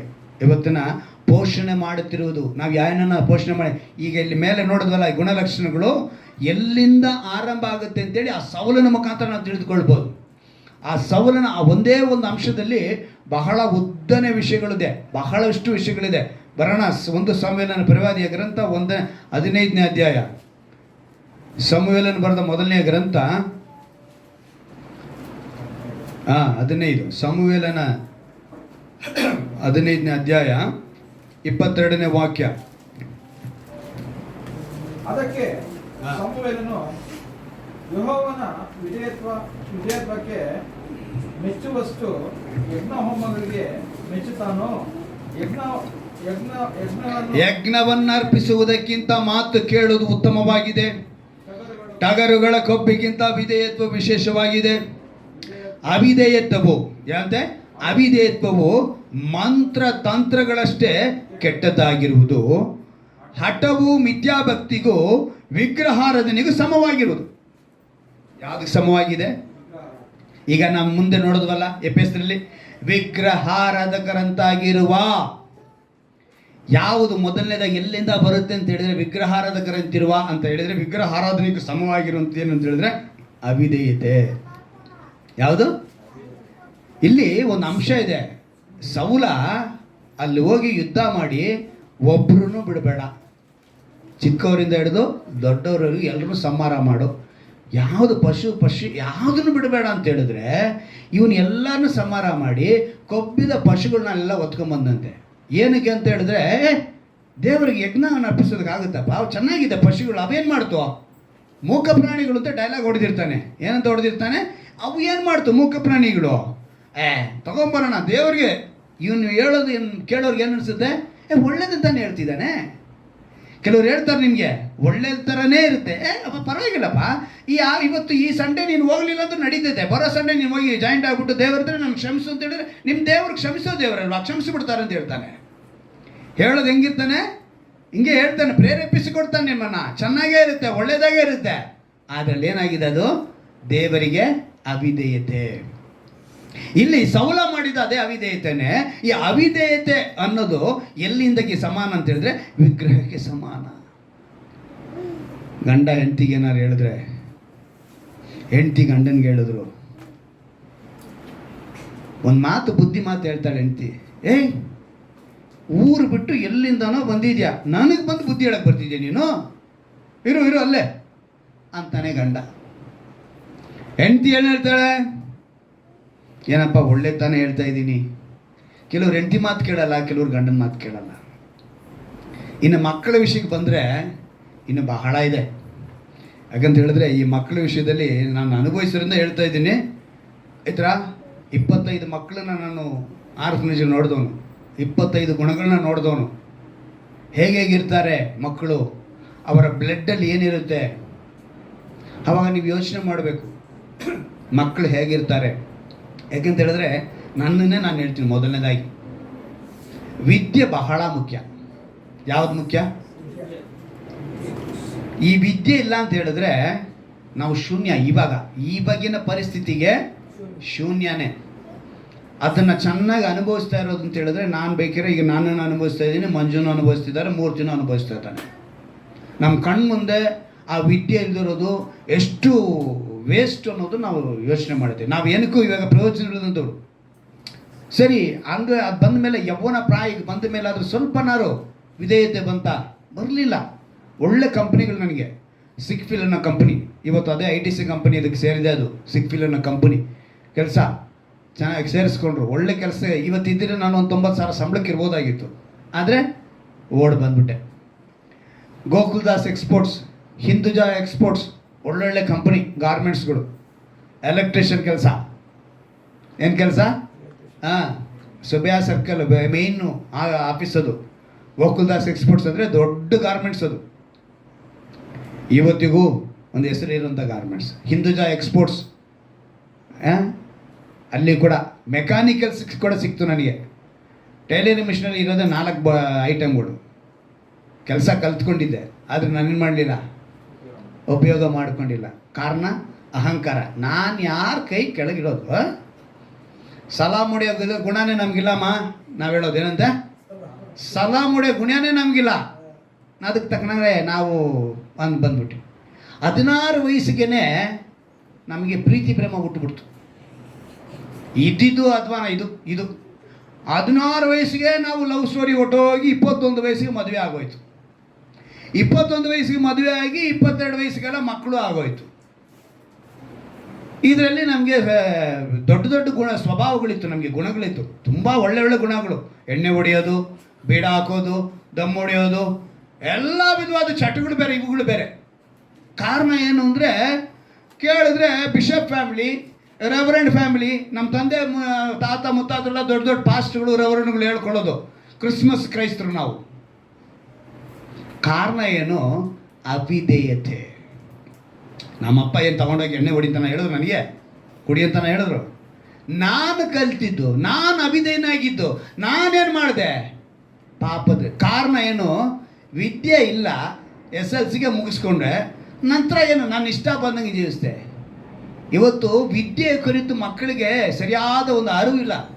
ನನ್ನ ಜೊತೆ ಕೆಲವರು ಬರೋರು ಮಾತಾಡ್ಕೊಂಡು ನೋಡ್ತೀನಿ, ಅವ್ರ ಮಕ್ಕಳು ಹೇಳ್ತಾರೆ, ನೀನೇನು ಯೋಚನೆ ಮಾಡಬೇಡ ಮಮ್ಮಿ, ನಾನು ಇವಾಗ ಏನು ಮಾಡ್ತೀನಿ ಅಂದರೆ ಎಜುಕೇಷನ್ ಲೋನ್ ಅಪ್ಲೈ ಮಾಡಿದ್ದೀನಿ, ಆ ಲೋನ್ ತೆಗೆದು ನಾವೇನು ಮಾಡೋಣ, ಕಾಲೇಜ್ ಫೀಸ್ ಕಟ್ಟೋಣ. ಹೆಂಗೆ ಹೇಳ್ತಾರೆ ರೀ ಮಕ್ಕಳು? ಕಾಲೇಜ್ ಫೀಸ್ ಕಟ್ಟೋದಕ್ಕೆ ಅವ್ರು ಎಜುಕೇಷನ್ ಲೋನ್ ತೆಗೆದು ಇದಕ್ಕೆ ಹೋಗ್ತೀನಿ ಅಂತಾನೆ. ನೀಟ್ ಎಕ್ಸಾಮ್ ಬರೆದಿದ್ದಾನೆ, ನೀಟ್ ಎಕ್ಸಾಮಲ್ಲಿ ರ್ಯಾಂಕ್ ಕಡಿಮೆ ಬಂದಿದೆ. ಇಲ್ಲೆಲ್ಲ ನೋಡಿದ್ರು, ಬೆಂಗಳೂರಲ್ಲಿ, ಕರ್ನಾಟಕದಲ್ಲಿ ಎಲ್ಲೂ ಸಿಕ್ಕಲಿಲ್ಲ, ತಮಿಳ್ನಾಡಲ್ಲಿ ಸಿಕ್ಕೈತೆ ಒಳ್ಳೆ ಕಾಲೇಜು. ಪರವಾಗಿಲ್ಲ ಮಮ್ಮಿ, ನಾನು ಅಲ್ಲಿದ್ದ ಇದ್ದು ಓದ್ತೀನಿ, ದೂರ ಇದ್ದರೂ ಪರವಾಗಿಲ್ಲ, ಅಲ್ಲಿಂದ ಕಷ್ಟಪಟ್ಟು ನಾನು ಏನು ಮಾಡ್ತೀನಿ, ಒಂದು 3 ವರ್ಷ ಅಲ್ಲಿ ಹೋಗಿ. ಅವನು ಇವಾಗ ಮೆಡಿಕಲ್ಗೆ ಹೋಗ್ತಾ ಇದ್ದಾನೆ. ಹುಡುಗ ಚೆನ್ನಾಗಿ ಮಾತಾಡಿಸ್ತಾನೆ, ಅವ್ರ ಮನೆಗೆ ಹೋದರೆ ಅಷ್ಟು ಚೆನ್ನಾಗಿ ಮಾತಾಡಿಸ್ತಾನೆ. ಬ್ರಾಹ್ಮಿನ್ಸು ಮಕ್ಕಳು ಹೆಂಗಿದ್ದಾರೆ ಅಂತ ಹೇಳಿದ್ರೆ, ತಮ್ಮ ವಿದ್ಯಾಭ್ಯಾಸದ ಕುರಿತು ಅವರೇ ಸ್ಟೆಪ್ ಎತ್ತುತ್ತಾರೆ. ಆದರೆ ನಮ್ಮ ಮಕ್ಕಳಿಗೆ ಇಲ್ಲಿ ಹೋಗು ಅಲ್ಲಿ ಹೋಗು ಅಂತ ಹೇಳಿದ್ರೆ ಕೋಪ ಬರ್ತೈತೆ. ಎಲ್ಲಿಗೆ ಹೋಗೋಣ? ಕಷ್ಟಪಟ್ಟು ನಾವು ಓದಿಸ್ತಿದ್ದೀವಿ, ಸಂಪಾದನೆ ಮಾಡಿ ಇದು ಮಾಡ್ತಾ ಇದೀವಿ ಅಂತ ಹೇಳಿ ನಮ್ಮ ಮಕ್ಕಳಿಗೆ ಏನು ಅನಿಸ್ತೈತೆ? ಬೇಸರ. ಒಂದು ಹೇಳ್ತೀನಿ ತಿಳ್ಕೊಳ್ಳಿ, ಈಗಿರೋ ಮಕ್ಕಳಿಗೆ, ನೀವು ವಿದ್ಯೆಯಲ್ಲಿ ಶೂನ್ಯ ಆದರೆ, ನಾವಾದರೂ ಅಟ್ಲೀಸ್ಟ್ ಸ್ವಲ್ಪ ಕಾಲರ್ ಎತ್ಕೊಂಡು ನಮ್ಮ ಸಂಪಾದನೆಲ್ಲ ಬದುಕ್ತಾ ಇದ್ದೀವಿ, ನಿಮ್ಗೆ ಅದೂ ಇರಲ್ಲ. ನಾನು ತಪ್ಪಾಗಿ ಹೇಳ್ತೀನಿ, ಶಾಪ ಹಾಕ್ತೀನಿ ಅಂತ ಅಂದ್ಕೋಬೇಡಿ. ದಯವಿಟ್ಟು ಈಗಿನ ಮಕ್ಕಳು ನೀವು ಸರಿಪಡಿಸ್ಕೊಂಡಿಲ್ಲ ಅಂತ ಹೇಳಿದ್ರೆ, ಹೆತ್ತವರಿಗೆ ನೀವು ವಿಧೇಯರಾಗದೆ ಹೋದರೆ ತುಂಬ ಕಷ್ಟ. ವಿದ್ಯೆ ಅನ್ನೋದು ಬಹಳ ಮುಖ್ಯ. ಎಷ್ಟೋ ಸಮಯ ನಾನು ಕಣ್ಣೀರಿಟ್ಟಿದ್ದೀನಿ. ನನ್ನ ಜೊತೆ ಅಲ್ಲಿ ಬರೋಂಥ ಟ್ರೈನಿಂಗ್ ಹುಡುಗರು ಬರ್ತಾರೆ, ಈ JTT ಅನ್ನೋ ಟ್ರೈನಿಂಗು, ಡಿಪ್ಲೊಮಾ ಅನ್ನೋ ಟ್ರೈನಿಂಗು, ITI ಟ್ರೈನಿಂಗ್ ಹುಡುಗರು ನೋಡಿದ್ರೆ ಭಾಳ ಸಂತೋಷ ಪಡ್ತೀನಿ. ಒಂದು ಅಭ್ಯಾಸ ಇಲ್ಲ ಮಕ್ಕಳ ಹತ್ರ. ಯಮನಸ್ಥರು ಬಂದು ಇಲ್ಲಿ ಎಲ್ಲ ಹಾಸನ್ನು, ಚಿತ್ರದುರ್ಗ, ಶಿವಮೊಗ್ಗ, ಈ ಕಡೆ ನಮ್ಮ ಗೌರಿಬಿದನೂರು, ಇಲ್ಲಿಂದ ಮಕ್ಕಳು ಬಂದು ಈಗ ನಮ್ಮ ಕಂಪ್ನಿಯಲ್ಲಿ ಕೆಲಸ ಮಾಡ್ತಾರೆ. ಒಂದು 15 ಜನ ಹುಡುಗರು ಎಲ್ಲರೂ ಒಳ್ಳೊಳ್ಳೆ ITI ಡಿಪ್ಲೊಮಾ ಮಾಡ್ಕೊಂಡು ಬಂದು ಕೆಲಸಕ್ಕೆ ಸೇರ್ಕೊಂಡಿದ್ದಾರೆ. ಹೇಗಿದೆ? ಒಳ್ಳೆ ಸಂಪಾದನೆ, ಅವ್ರಿಗೆ ಗಾಡಿ ಹೋಗುತ್ತೆ. ಟ್ರೈನಿಂಗ್ ಬಂದಿರೋದು ಹುಡುಗರು, ಅವ್ರ ನೆಕ್ಸ್ಟ್ಗೆ ಅಪಾಯಿಂಟ್ಮೆಂಟು, ಅವ್ರಿಗೆ ಇವಾಗಲೇ ಕಾರ್ ಕಳಿಸ್ತೀವಿ ನಾವು. ಆದರೆ ನಂಬೋದಕ್ಕೇನಾಗಿದೆ? ಡ್ರೈವರ್. ನಮ್ಮ ಮಕ್ಕಳಿಗೆ ನಾನು ಡ್ರೈವಿಂಗ್ ಅದಕ್ಕೆ ನಾನು ಟಚ್ ಕೊಡೋಕ್ಕೂ ಹೋಗಲಿಲ್ಲ. ಯಾಕಂದ್ರೆ ಅವ್ರಿಗೆ ಅದೇನೋ ಇಂಟ್ರೆಸ್ಟ್ ಬಂದುಬಿಟ್ರೆ ನಾಳೆ ವಿದ್ಯೆದಲ್ಲಿ ಕಡಿಮೆ ಆಗ್ಬಿಟ್ರೆ ಏನು ಮಾಡೋದು ಅಂತೇಳಿ ಅವ್ರು ಟಚ್ ಮಾಡೋಕ್ಕೆ ಬಿಟ್ಟಿಲ್ಲ ನಾವು. ಯಾಕಂದ್ರೆ ನಾನು ಹಾಗೆ ನಮ್ಮ ಅಪ್ಪನ ಗಾಡಿ ಒರೆಸ್ತಾ ಆಟೋ ಓಡಿಸಿ ಕಾರ್ ಹೋಗಿದ್ದು, ಇವಾಗ ಡ್ರೈವರಾಗಿ ನಿಂತ್ಕೊಂಡ್ಬಿಟ್ಟೆ. ಹೇಳ್ತೀನಿ ತಿಳ್ಕೊಳ್ಳಿ. ಅವಿಧೇಯತೆ ಇದು ಬಂದರೆ ವಿಗ್ರಹಾರಾಧನೆಗೆ ಸಮ. ದೇವರು ನಮಗೆ ಎಚ್ಚರಿಕೆ ಪಡಿಸ್ತಿದ್ದಾರೆ ನೋಡಿ. ಒಂದು ವಾಕ್ಯ ಓದೋಣ ಜ್ಞಾನೋಕ್ತಿಗಳಲ್ಲಿ, ಒಂದು ಕೆಲವು ವಿಷಯಗಳಿದೆ ಜ್ಞಾನೋಕ್ತಿಗಳಲ್ಲಿ. ಜ್ಞಾನೋಕ್ತಿಗಳು 12ನೇ ಅಧ್ಯಾಯ 4ನೇ ವಾಕ್ಯ ಓದ್ತೀನಿ ಕೇಳಿ.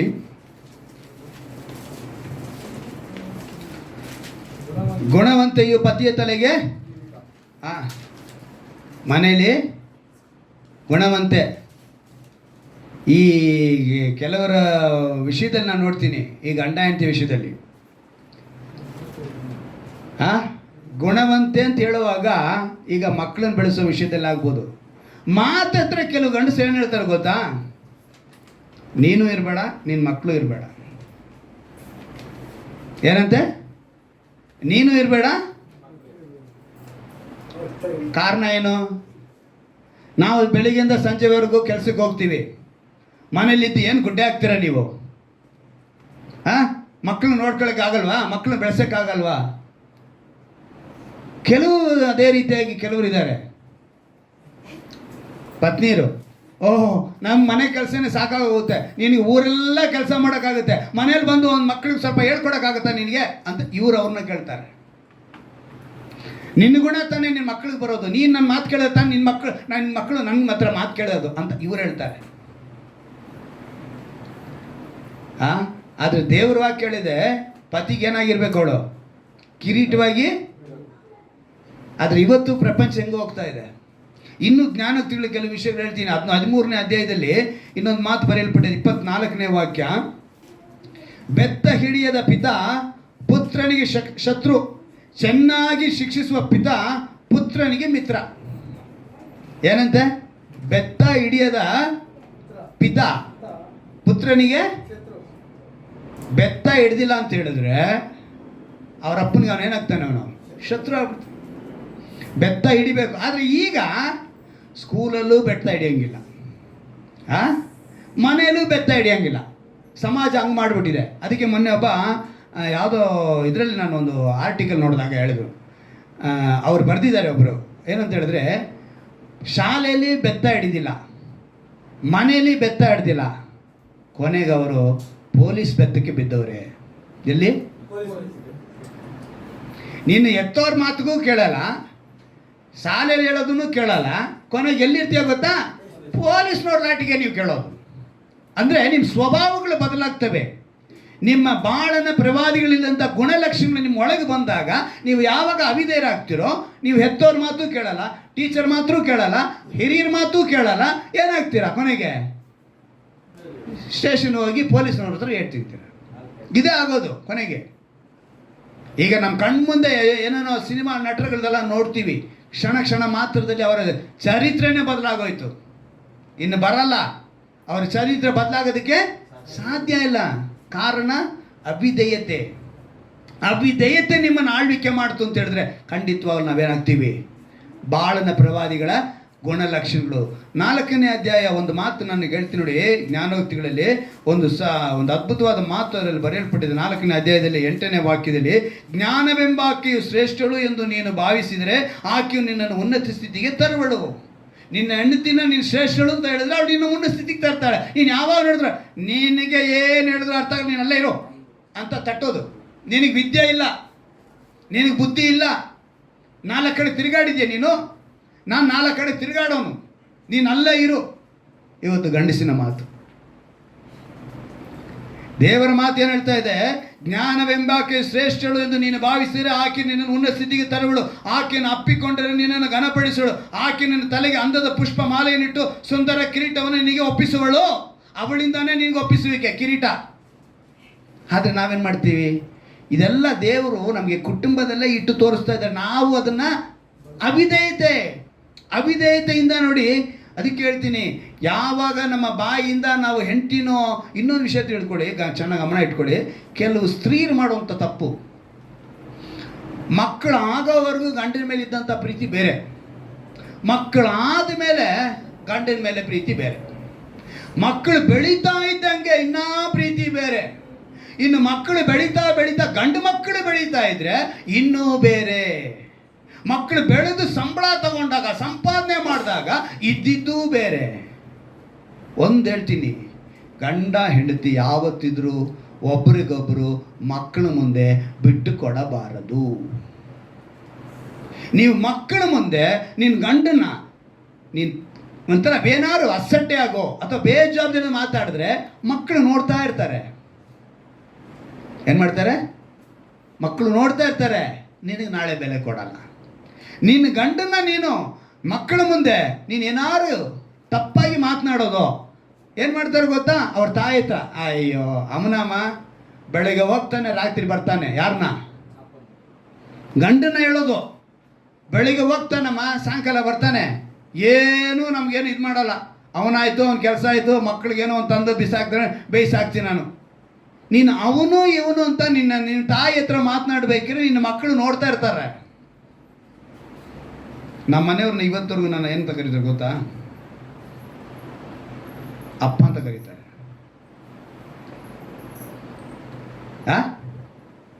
ಅಪ್ಪ ಅಂತ ಕರೀತಾರೆ ನನ್ನ. ಏನಪ್ಪ, ಹೋಗಪ್ಪ, ಬಾರ. ನಾನು ಅವಳ ಹೋಗಮ್ಮ ಬಾ ಅಮ್ಮ ಅಂತ ಕರಿತೀನಿ. ಇದು ನಮ್ಮ ಮರ್ಯಾದೆ. ಇವತ್ತು ಹೆಸರಿಡ್ದು ಕರೀತಾರೆ. ಗಂಡನ್ನ ಏನು ಮಾಡ್ತಾರೆ ಅವರು? ಮಾಡ್ರನ್ ಅಂತೆ. ಇವಾಗಿನ ಸ್ಟೇಟಸ್ಸು ಎಲ್ಲ ವಿದ್ಯೆ ಎಲ್ಲ ಬದಲಾಗಿ ಮಾಡ್ರನ್ ಆಗಿ ಬಂದ್ಬಿಟ್ಟಿದ್ದಾರೆ. ಏನು ಮಾಡ್ತಾರೆ ಇವರು? ದೇವರು ಎಚ್ಚರಿಕೆ ಪಡಿಸ್ತಾರೆ. ಅವಿಧೇಯತೆ, ವಿಗ್ರಹಾರಾಧನೆಗೆ ಇದ್ರ ಜೊತೆ ಸೇರುತ್ತೆ ಹಣದಾಸೆ. ಹಣದಾಸೆಯಿಂದ ಏನೇನೋ ಆಸೆಗಳು ನಮ್ಮಲ್ಲಿ ಹುಟ್ಟುತ್ತೆ. ಯೋಚನೆ ಮಾಡಿ, ದೇವರು ನಿಮ್ಮನ್ನು ಸರಿಪಡಿಸ್ತಿದ್ದಾರೆ. ಕೊಲೋಸ್ಯರಿಗೆ ಬರೆದ ಪತ್ರಿಕೆ 3ನೇ ಅಧ್ಯಾಯದಲ್ಲಿ ಒಂದು ಮಾತು ಬರೆಯಲ್ಪಟ್ಟಿದೆ ನೋಡಿ. ಕೊಲೋಸ್ಯರಿಗೆ 3ನೇ ಅಧ್ಯಾಯ 5ನೇ ವಾಕ್ಯ ಒಂದು ಅದ್ಭುತವಾದ ಮಾತಲ್ಲಿ ಬರೆಯಲ್ಪಟ್ಟಿದೆ. 3ನೇ ಅಧ್ಯಾಯದಲ್ಲಿ, ಆದ್ದರಿಂದ ನಿಮ್ಮಲ್ಲಿರುವ ಭೂ ಸಂಬಂಧವಾದ ಭಾವಗಳನ್ನು ಸಾಯಿಸಿರಿ. ಜಾರತ್ವ, ಬಂಡುತನ, ಕಾಮಾಭಿಲಾಷೆ, ದುರಾಶೆ, ವಿಗ್ರಹಾರಾಧನೆಗೆ ಸಮವಾಗಿರುವ ಲೋಭ ಇವುಗಳನ್ನು ವಿಸರ್ಜಿಸಿ ಬಿಡಿರಿ. ಇವುಗಳನ್ನು ತೆಗೆದಾಕ್ರಿ. ಬಿಡಬೇಕಾಗಿದ್ದನ್ನ ಬಿಟ್ಟು ಬಿಡಬೇಕು. ಹಠ ಮಾಡಬಾರ್ದು. ಹಠ ಅನ್ನೋದು ನಮ್ಮನ್ನೇನು ತಗೊಂಡೋಗುತ್ತೆ? ವಿಗ್ರಹಾರಾಧನೆಗೆ ಸಮವಾಗಿದೆ. ಅವಿಧೇಯತೆ ವಿಗ್ರಹಾರಾಧನೆಗೆ ಸಮವಾಗಿದೆ. ಎಷ್ಟು ಜನಕ್ಕೆ ನಾಸ ಅಂದರೆ ಗೊತ್ತು? ನಾಸ, NASA ನೋಡು, ಒಬ್ರಿಗೆ ಗೊತ್ತಿರೋದು. National aerospace. ಅದು ಈ ಅಮೇರಿಕನ್ನಲ್ಲಿ ಇರೋದು. ಮೇಲ್ಗಡೆ ಹೋಗ್ತಾರೆ, ನಾಸಾ ಅಂತ ಹೇಳ್ತಾರಲ್ಲ, ಈ ಮೇಲಿಗೆ ಹೋಗಿ ಬರೋದಕ್ಕೆ ಅವರಿಗೆ ಅಂತ ಒಂದು ಬಟ್ಟೆನ ತಯಾರಿಸ್ತಾರೆ. ನೀವು ನೋಡಿರ್ತೀರ, ಈ ನಮ್ಮ ಚಾವ್ಲಾ ಎಲ್ಲ ಮೇಲೆ ಹೋಗ್ಬೇಕಿದ್ರೆ, ರಾಕೆಟಲ್ಲಿ ಹೋಗ್ಬೇಕಿದ್ರೆ ಒಂದು ಬಟ್ಟೆನ ಧರಿಸ್ಕೊತಾರೆ ಅವರು. ಒಂದು ಸೂಟ್ ಥರ ಇರುತ್ತೆ, ಕ್ಯಾಪ್ ಸಮೇತ. ಅದು ಮನುಷ್ಯ ಎತ್ತೋದು ತುಂಬ ಕಷ್ಟ, ತುಂಬ ವೆಯ್ಟು. ಆದರೂ ಕೂಡ ಅವರು ಅದನ್ನೇ ಹಾಕ್ಕೋಬೇಕು. ಏನಂತ ಹೇಳಿದ್ರೆ, ಅವರಲ್ಲಿ ವಾಸ ಮಾಡೋವಾಗ ಸ್ಪೇಸ್ಗೆ ಹೋಗ್ಬೇಕಿದ್ರೆ ಆ ಡ್ರೆಸ್ಸೇ ಹಾಕಬೇಕು ಅಂತೇಳಿ ಅವ್ರಿಗೆ ಹೇಳ್ತಾರೆ. ಸಾಧ್ಯನೇ ಇಲ್ಲ. ನಮ್ಮ ಅಮ್ಮನ ಕೊಡಿಸಿದ್ದು 25,000 ರೇಷ್ಮೆ ಸೀರೆನ ಬಿಟ್ಟು ನಾನು ಬೇರೆ ಧರಿಸ್ಕೊಳಕ್ಕಾಗಲ್ಲ ಅಂದರೆ ಆಗುತ್ತಾ? ಸಾಧ್ಯನೇ ಇಲ್ಲ. ನಾನು ಕೋಟ್ ಸೂಟಲ್ಲೇ ಬರೋದು ಸ್ಪೇಸ್ಗೆ ಅಂದರೆ ಆಗುತ್ತಾ? ಅಲ್ಲಿಗೆ ಏನು ಬೇಕೋ ಅಲ್ಲಿಗೆ ಅದೇ ಬೇಕು. ನಿತ್ಯ ಜೀವಾಗ ನೀನು ಹೋಗ್ಬೇಕು ಅಂತ ಹೇಳಿದ್ರೆ ನೀನು ಇದನ್ನು ಬಿಡಬೇಕು. ಈ ದರಿದ್ರ ಗುಣಗಳನ್ನ ಬಿಡಬೇಕು. ಈ ಕೆಟ್ಟ ಸ್ವಭಾವಗಳನ್ನ ಬಿಡಬೇಕು. ಬಾಳನ ಪ್ರವಾದಿಗಳಲ್ಲಿದ್ದಂಥ ಗುಣಲಕ್ಷಣಗಳನ್ನ ಬಿಡಬೇಕು. ಅಲ್ಲಿ ನೋಡಿ, ನಾನು ಆರ್ಟಿಕಲಲ್ಲಿ ಓದಿರೋದು ಹೇಳ್ತಿದ್ದೀನಿ.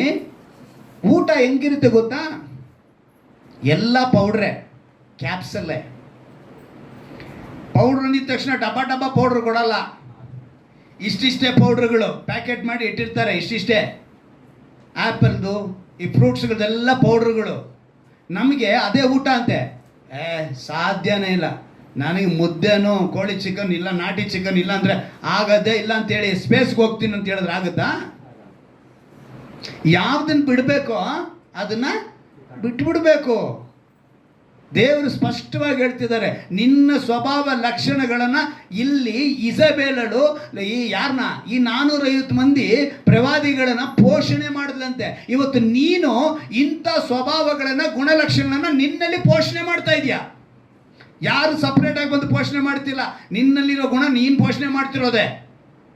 ಇದನ್ನು ನೀನು ಪೋಷಣೆ ಮಾಡ್ತಿರ ಬಿಡಬೇಕು. ಹಲ್ಲೆಲೂಯ. ಇಸಬೇಲಳು 450 ಪ್ರವಾದಿಗಳನ್ನು ಪೋಷಣೆ ಮಾಡಿದಂತೆ ಇವತ್ತು ನೀವು ಪೋಷಣೆ ಮಾಡಿದ್ರೆ ನೀವು ದೇವರಿಗೆ ಲೆಕ್ಕ ಕೊಡಬೇಕು. ದೇವರು ಎಚ್ಚರಿಕೆ ಪಡಿಸಿರ್ತಾರೆ. 2ನೇ ಮಾತು ಅದೇ 1 ಅರಸುಗಳಲ್ಲಿ 18ನೇ ಅಧ್ಯಾಯಕ್ಕೆ ನೀವು ಬನ್ನಿ. 1 ಅರಸುಗಳು 18ನೇ ಅಧ್ಯಾಯ, ಆ ಮಾತನ್ನು ತೆಗೆದುಕೊಳ್ಳೋಣ. 1 ಅರಸುಗಳು 18ನೇ ಅಧ್ಯಾಯ 21ನೇ ವಾಕ್ಯ. ಎಲಿಯನು ಎಲ್ಲ ಜನರ ಹತ್ತಿರ ಹೋಗಿ ಅವರಿಗೆ, ನೀವು ಎಷ್ಟರವರೆಗೆ ಎರಡು ಮನಸ್ಸುಳ್ಳವರಾಗಿರುವಿರಿ? ಯೆಹೋವನು ದೇವರಾಗಿದ್ದರೆ ಆತನನ್ನೇ ಹಿಂಬಾಲಿಸಿರಿ, ಬಾಳನು ದೇವರಾಗಿದ್ದರೆ ಅವನನ್ನೇ ಹಿಂಬಾಲಿಸಿರಿ ಎಂದು ಹೇಳಿದನು. ಇಲ್ಲಿ ಇದನ್ನು ಯಾರಿಗೆ ಹೇಳ್ತಿದ್ದಾನೆ? ಇಸ್ರಾಯೇಲ್ರಿಗೆ ಹೇಳ್ತಾರೆ. ಇವ್ರು ಏನು ಮಾಡ್ತಿದ್ದಾರೆ? ಎರಡು ಮನಸ್ಸು. ಇನ್ನು ಇವ್ರು ಏನಿದೆ, ನಮ್ಮನ್ನು ದೇವರು ಕತ್ತಲೆಯಿಂದ ಬಿಡಿಸಿದ್ದಾರೆ. ಬೆಳಕಿನ ರಾಜ್ಯಕ್ಕೆ ನಾವು ಬಂದಿದ್ದೀವಿ, ಬೆಳಕಿನವರಾಗಿದ್ದೀವಿ. ಆದರೂ ಕೂಡ ನಾವೇನಾಗಿದ್ದೀವಿ ಗೊತ್ತಾ? ಎರಡು ಮನಸ್ಸುಳ್ಳವರಾಗಿದ್ದೀವಿ, ಎರಡು ದೋಣಿಗಳಲ್ಲಿ ಪ್ರಯಾಣ ಮಾಡುವವರಾಗಿದ್ದೀವಿ. ಇನ್ನೂ ನಾವು ಹಳೆಯ ಒಂದು ಪದ್ಧತಿಗಳನ್ನು ನಾವು ಬಿಟ್ಟಿಲ್ಲ. ಎರಡು ಮನಸ್ಸು ಅದೇ ನಮಗೆ ದೇವರಾಗಿದೆಯಾ? ಅದೇ ನಮಗೆ ಬರುತ್ತಾ? ನಾವಿನ್ನೂ ನಮ್ಮನ್ನು ಎಷ್ಟರ ಮಟ್ಟಿಗೆ ಬದಲಾಯಿಸ್ಕೊಳ್ಬೇಕು ಅನ್ನೋದನ್ನು ಇವರಿಗಿಲ್ಲ. ಇಲ್ಲಿ ಚೆನ್ನಾಗಿ ಗಮನಿಸಬೇಕು. ಲವೋದಿಕ ಸಭೆಗೆ ದೇವರೊಂದು ಮಾತು ಹೇಳ್ತಾರೆ, ನೀನು ಬೆಚ್ಚಗೂ ಇಲ್ಲ ತಣ್ಣಗೂ ಇಲ್ಲ, ಉಗುರು ಬೆಚ್ಚಗಿದೆಯಂತೆ. ಯಾವುದು? ಲವೋದಿಕ ಸಭೆ. ನೀವು ಪ್ರಕಟಣೆಗಳು 3ನೇ ಅಧ್ಯಾಯ 15, 16ನೇ ವಾಕ್ಯದಲ್ಲಿ ಇದನ್ನು ಧ್ಯಾನ ಮಾಡ್ಬೋದು. ಈ ವಾಕ್ಯ ಓದು ಬೇಡ, ಅಂಶ ಹೇಳಿ ನಾನು ಮುಂದಕ್ಕೆ ಹೋಗ್ತೇನೆ. ಅವ್ರು ಏನಾಗಿದ್ರಂತೆ? ಬೆಚ್ಚಗೂ ಇಲ್ಲ ತಣ್ಣಗೂ ಇಲ್ಲ. ನಾನು ಇದನ್ನು ಚರಿತ್ರೆಯಲ್ಲಿ ನೋಡಿದೆ. ಚರಿತ್ರೆಯಲ್ಲಿ ಒಂದು ವಿಷಯ ನಾವು ತಿಳಿಯಪಡಿಸಿತ್ತು. ಏನಕ್ಕೆ ದೇವರು ಈ ಮಾತನ್ನು ಅವರಿಗೆ ಅಪ್ಲೈ ಮಾಡಿದ್ರು? ಬೇರೆ ಸಭೆಗೆ ಹೇಳಲಿಲ್ಲ ಅವರು. ಅಲ್ಲಿ ಸುಮಾರು 7 ಸಭೆ ಕುರಿತು ಪ್ರಕಟಣೆಯಲ್ಲಿ ಬರೆಯಲ್ಪಟ್ಟಿದೆ. ಅದು ಲವೋದಿಕ ಸಭೆಗೆ ಮಾತ್ರ ಈ ಮಾತನ್ನು ಹೇಳೋದಕ್ಕೆ ಕಾರಣ ಏನು? ಯಾಕಂದರೆ ದೇವರು ಒಂದು ವಿಷಯನ ಹೇಳಿದ್ರೆ ಆ ವಿಷಯಕ್ಕೆ ಸರಿಯಾಗಿ ಅರ್ಥ ಇರುತ್ತೆ. ಆ ಲವೋದಿಕ ಸಭೆ ಇರುವಂಥ ಪಕ್ಕಕ್ಕೆ ಕೊಲೋಸೆ ಎಂಬ ಒಂದು ಇದೆ, ಪಟ್ಟಣ ಇದೆ. ಈ ಕಡೆಗೆ ಹೀರೋಪೊಲಿಸ್ ಅಂತ ಇನ್ನೊಂದು ಪಟ್ಟಣ ಇದೆ. ಈ ಹೀರೋಪೊಲಿಸ್ನಲ್ಲಿ ಒಂದು ಬುಗ್ಗೆ ಇದೆ, ನೀರಿನ ಬುಗ್ಗೆ. ಅದು ಬಿಸಿ ನೀರು ಉಕ್ಕುವ ಬುಗ್ಗೆ. ಆ ಬಿಸಿ ನೀರು ಉಕ್ಕುವ ಬುಗ್ಗೆ ಬಂದ್ಬಿಟ್ಟು ಹೇಗಿರುತ್ತೆ ಅಂತ ಹೇಳಿದ್ರೆ, ನಮ್ಮನ್ನು ಸುಟ್ಟಾಕಲ್ಲ. ನೀನು ಆರಾಮಾಗಿ ಅದ್ರಲ್ಲಿ ತೇಲ್ಬೋದು. ಆ ನೀರಿನಲ್ಲಿ ಹೋಗಿ ಸ್ನಾನ ಮಾಡಿದ್ರೆ ಔಷಧಿಯ ಗುಣ ಇದೆ ಅಂತೇಳಿ ತುಂಬ ಟೂರಿಸ್ಟಲ್ಲಿ ಹೋಗಿ ಏನು ಮಾಡ್ತಾರೆ, ಅದರಲ್ಲಿ ಮುಳುಗಿ ತೇಲಿ ಬರ್ತಾರೆ. ಅಂದರೆ ಬಿಸಿ ನೀರು ತುಂಬ ಕುದಿಯುತ್ತಾ ಇರಲ್ಲ, ಒಂಥರ ಹಗುರವಾಗಿರುತ್ತೆ, ಉಗುರು ಬೆಚ್ಚಗಿರುತ್ತೆ. ಅದು ಹೇಗಿರುತ್ತೆ? ಬಿಸಿ ಉಗುರು ಬೆಚ್ಚಗಿರುತ್ತೆ. ಆ ನೀರಿನಲ್ಲಿ ಮುಳುಗಿ ಹೇಳ್ತಾರೆ. ಈ ಕಡೆ ನೀವು ಕೊಲೋಸೆ ಪಟ್ಟಣಕ್ಕೆ ಬಂದರೆ ನೀರು ಪೂರ್ತಿ ತಣ್ಣಗಿರುತ್ತಂತೆ. ಆ ನೀರು ಹೆಂಗಿದೆ ಅಂತ ಹೇಳಿದ್ರೆ, ಕುಡಿಯೋದಕ್ಕೂ ದಾಹ ತೀರಿಸೋದಕ್ಕೆ ಎರಡೂ ಇದೆ. ಈ ಎರಡು ನೀರು ಮಿಕ್ಸ್ ಆಗಿ ಲವೋದಿಕೆಗೆ ಬರುತ್ತೆ. ಎರಡು ಮಿಕ್ಸ್ ಆಗಿ ಈಗ ಇಲ್ಲಿ ಇವರು ಈ ನೀರು ತೆಗೆದು ಈಗ ಒಂದು ಕಡೆ ಎಲ್ಲೋ ನೀರು ದಾಹ ಆಯಿತು, ಹೋಗ್ತೀರಪ್ಪ ನೀವು, ಅಲ್ಲಿ ನೀರು ಕೊಡ್ತಾರೆ ಒಂದು ಲೋಟ. ಉಪ್ಪು ನೀರು ಇತ್ತು ಏನು ಮಾಡ್ತೀರ ನೀವು? ಕಾರುವೆನು. ದೇವ್ರು ಹೇಳಿದೆ, ನೀವು ಉಗುರಿಗೂ ಇಲ್ಲ, ಬೆಚ್ಚಗೂ ಇಲ್ಲ ತಣ್ಣಗೂ ಇಲ್ಲ, ಉಗುರು ಬೆಚ್ಚಗರಿಂದ ನಿಮ್ಮನ್ನು ನಾನು ಕಾರುವೆನು ಅಂತ ಹೇಳಿದ್ರು. ಕಾರುವೆನು ಅಂದ್ರೆ ಏನು? ಉಗುಳೋದು ಅರ್ಥ. ಅಲ್ಲಿಗೆ ಈ ಜನ ಏನು ಮಾಡ್ತಿದ್ರು? ಲವೋದಿಕೆದವರು ಈ ನೀರನ್ನ ಉಪಯೋಗಿಸೋಕ್ಕಾಗ್ತಾರೆ ಉಗುಳ್ತಾ ಇದ್ರು. ಇದನ್ನೇ ದೇವರು ಅವ್ರಿಗೆ ಹೇಳಿದ್ರು, ಲೇ ನಿಮ್ಮ ಹತ್ರ ಈ ಸುತ್ತಮುತ್ತ ಇರುವಂಥ ನೀರಿನ ಪ್ರಕಾರನೇ ನೀವು ಇದ್ದೀರಲ್ಲ, ಒಂದು ಇದ್ರೆ ದೇವ್ರ ಕಡೆ ಇರ್ರಿ, ಇಲ್ಲ ಶತ್ರು ಕಡೆ ಹೋಗ್ಬಿಡಿ. ಇವತ್ತು ಎರಡು ಮನಸ್ಸುಳ್ಳವರಾಗಿ ನಾವು ಪ್ರಯಾಣ ಬೆಳೆಸ್ತಾ ಇದ್ದೀವಿ. ನಾವೇನಾಗಿದ್ದೀವಿ? ವಿಶ್ವಾಸಿಗಳು ಹೇಳ್ಕೊಂಡು ಸಂಪೂರ್ಣವಾದ ನಂಬಿಕೆ ದೇವರ ಮೇಲೆ ಇಲ್ಲ ನಮಗೆ. ಇನ್ನೂ ನಮಗೆ ಚಂಚಲ, ಎರಡು ಮನಸ್ಸು. ನಾನು ಎಷ್ಟು ದೇವರಿಗೆ ಕಷ್ಟಪಟ್ಟು ನಾನು ಮಾಡ್ತೀನಿ, ಆದರೆ ನನ್ನ ಗಂಡ ಹಿಂಗೇನೆ, ನನ್ನ ಹೆಂಡತಿ ಹಿಂಗೇನೆ, ಮಕ್ಕಳು ಹಿಂಗೇನೆ, ಕೆಲಸ ಹಿಂಗೇನೆ, ಫ್ರೆಂಡ್ಸ್ ಹಿಂಗೇನೆ, ಸರಿಯಾಗಿಲ್ಲ, ಯಾರೂ ಸರಿ ಇಲ್ಲ. ದೇವರು ಹೇಳ್ತಾರೆ, ಯಾಕೋಬನ ಬರೆದ ಪತ್ರಿಕೆಯಲ್ಲಿ 1ನೇ ಅಧ್ಯಾಯದಲ್ಲಿ 6ನೇ ವಾಕ್ಯದನ್ನು ಗಮನಿಸುವಾಗ ಅಲ್ಲೊಂದು ಮಾತು ಬರೆಯಲ್ಪಟ್ಟಿದೆ. ಯಾಕೋಬನ ಬರೆದ ಪತ್ರಿಕೆ 1ನೇ ಅಧ್ಯಾಯ 6ನೇ ವಾಕ್ಯ, ಸ್ವಲ್ಪವೂ ಸಂದೇಹ ಪಡದೆ ನಂಬಿಕೆ ಇಟ್ಟು ಕೇಳಿಕೊಳ್ಳಬೇಕು. ಸಂದೇಹ ಪಡುವವನು ಗಾಳಿಯಿಂದ ಬಡಿಯಲ್ಪಟ್ಟ ಸಮುದ್ರದ ತೆರೆಯಂತೆ ಅಲೆಯುತ್ತಿರುವನು. ಆ ಮನುಷ್ಯನು ತಾನು ಕರ್ತನಿಂದ ಏನಾದರೂ ಹೊಂದುವೆನೆಂದು ಭಾವಿಸದೇ ಇರಲಿ. ಸಂಶಯ ಬಂತು ಅಂತ ಹೇಳಿದ್ರೆ ನೀನು ದೇವರ ಹತ್ರ ಏನು ಕೇಳಬೇಡ, ಸಂಶಯ ಇಲ್ಲದೆ ಕೇಳಬೇಕು. ಅದಕ್ಕೆ ದೇವರು ಹೇಳಿದ ವಾಗ್ದಾನದಲ್ಲಿ, ಸ್ವಲ್ಪದಲ್ಲಿ ನಂಬಿಕಸ್ಥನಾಗಿದ್ದರಿಂದ ಎಲ್ಲಿಡ್ತೀನಿ ಅಂದ್ರು? ದೊಡ್ಡ ಕೆಲಸದಲ್ಲಿ. ವಾಗ್ದಾನ ಕೊಟ್ಟು ಈ ವಾಕ್ಯಗಳನ್ನ ಕೊಡುವಾಗ ನಾನು ಒಂದೊಂದು ಕ್ಷಣ ನಾನು ನೆನೆಸಿದ್ದು ದೇವ್ರನ್ನ, ಅಪ್ಪ ಎಂಥ ಒಂದು ಪ್ರೀತಿ ನಮ್ಮ ಮೇಲೆ ಇಟ್ಟು ನೀನು ನಡೆಸ್ಕೊಂಡು ಬರ್ತಿದ್ದೆ ಅಂತೇಳಿ ಯೋಚನೆ ಮಾಡಿದೆ. ಸ್ವಲ್ಪ ಕೂಡ ನಾವು ಸಂದೇಹ ಪಡಬಾರ್ದು. ಏನಾದರೂ ಹೊಂದುವೆನೆಂದು ಭಾವಿಸೋದಿರಲಿ. ಅವನು ಎರಡು ಮನಸ್ಸುಳ್ಳವನು, ತನ್ನ ನಡತೆಯಲ್ಲೆಲ್ಲ ಚಂಚಲನಾಗಿದ್ದಾನೆ. ಅವನ ನಡತೆಯೆಲ್ಲ ಏನಾಗಿದೆ? ಚಂಚಲ. ಕಾರ್ನಲ್ಲಿ ಫ್ರಂಟ್ ಗ್ಲಾಸ್ ಮುಂದೆ ಇರುತ್ತಲ್ಲ, ದೊಡ್ಡದು ಅಲ್ವಾ? ಕಾರೆಲ್ಲ ನೋಡಿದಿರ್ತಾನೆ, ಫ್ರಂಟ್ ದೊಡ್ಡ ಗ್ಲಾಸು, ಒಳಗಡೆ ಚಿಕ್ಕದಾಗ ಒಂದು ಚಿಕ್ಕ ಮಿರರ್ ಇದೆ. ಏನದು ಇದೆಯಲ್ಲ? ಈ ಮಿರರ್ ಏನಕ್ಕೆ ಅಲ್ವಾ? ಇದರಿಂದ ಒಂದು ಅಂಶ ತಿಳಿಬೋದು. ಮುಂದೆ ವಿಶಾಲವಾದ ಒಂದು ಗ್ಲಾಸ್ ಇದ್ದು ನಮಗೆ ರಸ್ತೆ ಕಾಣಿಸ್ತಾ ಇದೆ, ನಾನೇನಾಗಬೇಕು, ನನ್ನ ಸರಿಯಾದ ಮಾರ್ಗವನ್ನು ನಾನು ನೋಡಬೇಕು, ಮುಂದೆ ನೋಡ್ಕೊಂಡು ಹೋಗಬೇಕು. ಹಿಂದೆ ಈ ಗ್ಲಾಸಿಂದ ನನ್ನ ಹಿಂದಟ್ಟಿ ಬರುವುದನ್ನು ಗಮನಿಸಿಬಿಟ್ಟು ನಾನು ಅದಕ್ಕೆ ಲೆಕ್ಕ ಕೊಡಬಾರ್ದು, ನಾನು ಮುಂದೆ ಹೋಗ್ತಾ ಇರಬೇಕು. ಬದುಕಿನಲ್ಲಿ ಹಂಗೇನೆ, ಮುಂದೆ ನೀನು ಓಡಬೇಕು, ದೇವ್ರನ್ನ ಇಟ್ಟು ದೇವ್ರ ಮೇಲೆ ನಂಬಿಕೆ ಇಟ್ಟು ಓಡಬೇಕು ಹೊರತು ಹಿಂದೆ ನೀನು ಮಾಡಿದಂಥ ಪಾಪಗಳನ್ನ, ಅಕ್ರಮಗಳನ್ನ, ಅಪರಾಧ ನೆನೆಸ್ಕೊಂಡು ಕೊರ್ಕೊಂಡು ಅಲ್ಲೇ ಇರಬಾರ್ದು. ಹಿಂಗಾದ್ರೆ ಹಂಗಾಗುತ್ತೆ, ಹಂಗಾದ್ರೆ ಹಿಂಗಾಗುತ್ತೆ, ಎರಡು ಮನಸ್ಸು ಇರಬಾರ್ದು, ಮುಂದಕ್ಕೆ ನುಗ್ಗಿ ಹೋಗ್ತಾ ಇರಬೇಕು. ದೇವರು ಅದನ್ನೇ ಬಯಸೋದು. ಮೂರನೇದಾಗಿ ಅದೇ 18ನೇದಾಗಿ ಬನ್ನಿ. 1 ಅರಸುಗಳು 18ನೇ ಅಧ್ಯಾಯ 28ನೇ ವಾಕ್ಯಕ್ಕೆ ಬನ್ನಿ. 1 ಅರಸುಗಳು ಹಾ ಹಾ ಹಾ ಸಾಕು. ಇವು ಏನು ಮಾಡ್ತಿದ್ದಾರೆ? ಪದ್ಧತಿ ಪ್ರಕಾರ ಏನು ಮಾಡಿಕೊಂಡ್ರು ಅಂತ ಹೇಳಿ ಚೆನ್ನಾಗಿ ಹೇಳಲ್ಪಟ್ಟಿದೆ ನೋಡಿ. ಅವರು ಗಟ್ಟಿಯಾಗಿ ಕೂಗಿ ತಮ್ಮ ಪದ್ಧತಿಯ ಪ್ರಕಾರ ಈಟಿ ಕತ್ತಿಗಳಿಂದ ರಕ್ತ ಸೋರುವಷ್ಟು ಗಾಯ ಮಾಡಿಕೊಂಡರು. ಇದು ಯಾವ ಘಟನೆ? ಅದೇ ಘಟನೆನೇ. ಎಲ್ಲಿ ಮಳೆ ಬೇಕು, ಮಳೆ ಬರಲಿ, ಬಾಳನೆ ನಮಗೆ ಮಳೆ ಕೊಡು, ಬಾಳನೆ ಮಳೆ ಕೊಡು ಅಂತ ಹೇಳಿ ಕೂಗ್ತಾ ಇದ್ದಾರೆ. ಮಳೆ ಬರಲಿಲ್ಲ. ಪ್ರವಾದಿಗಳು ಹೇಳ್ರಿ, ಏನಪ್ಪ ಬರ್ತಾ ಇಲ್ಲ? ಕೆಲವರು ಹೇಳಿದ್ರು, ಒಂದು ಕೆಲಸ ಮಾಡೋಣವಾ, ನಮ್ಮನ್ನು ನಾವೇ ರಕ್ತನ ಕೊಯ್ದು ಉರಿಯೋಣ, ದಾರಿ ಉಯ್ಯೋಣ.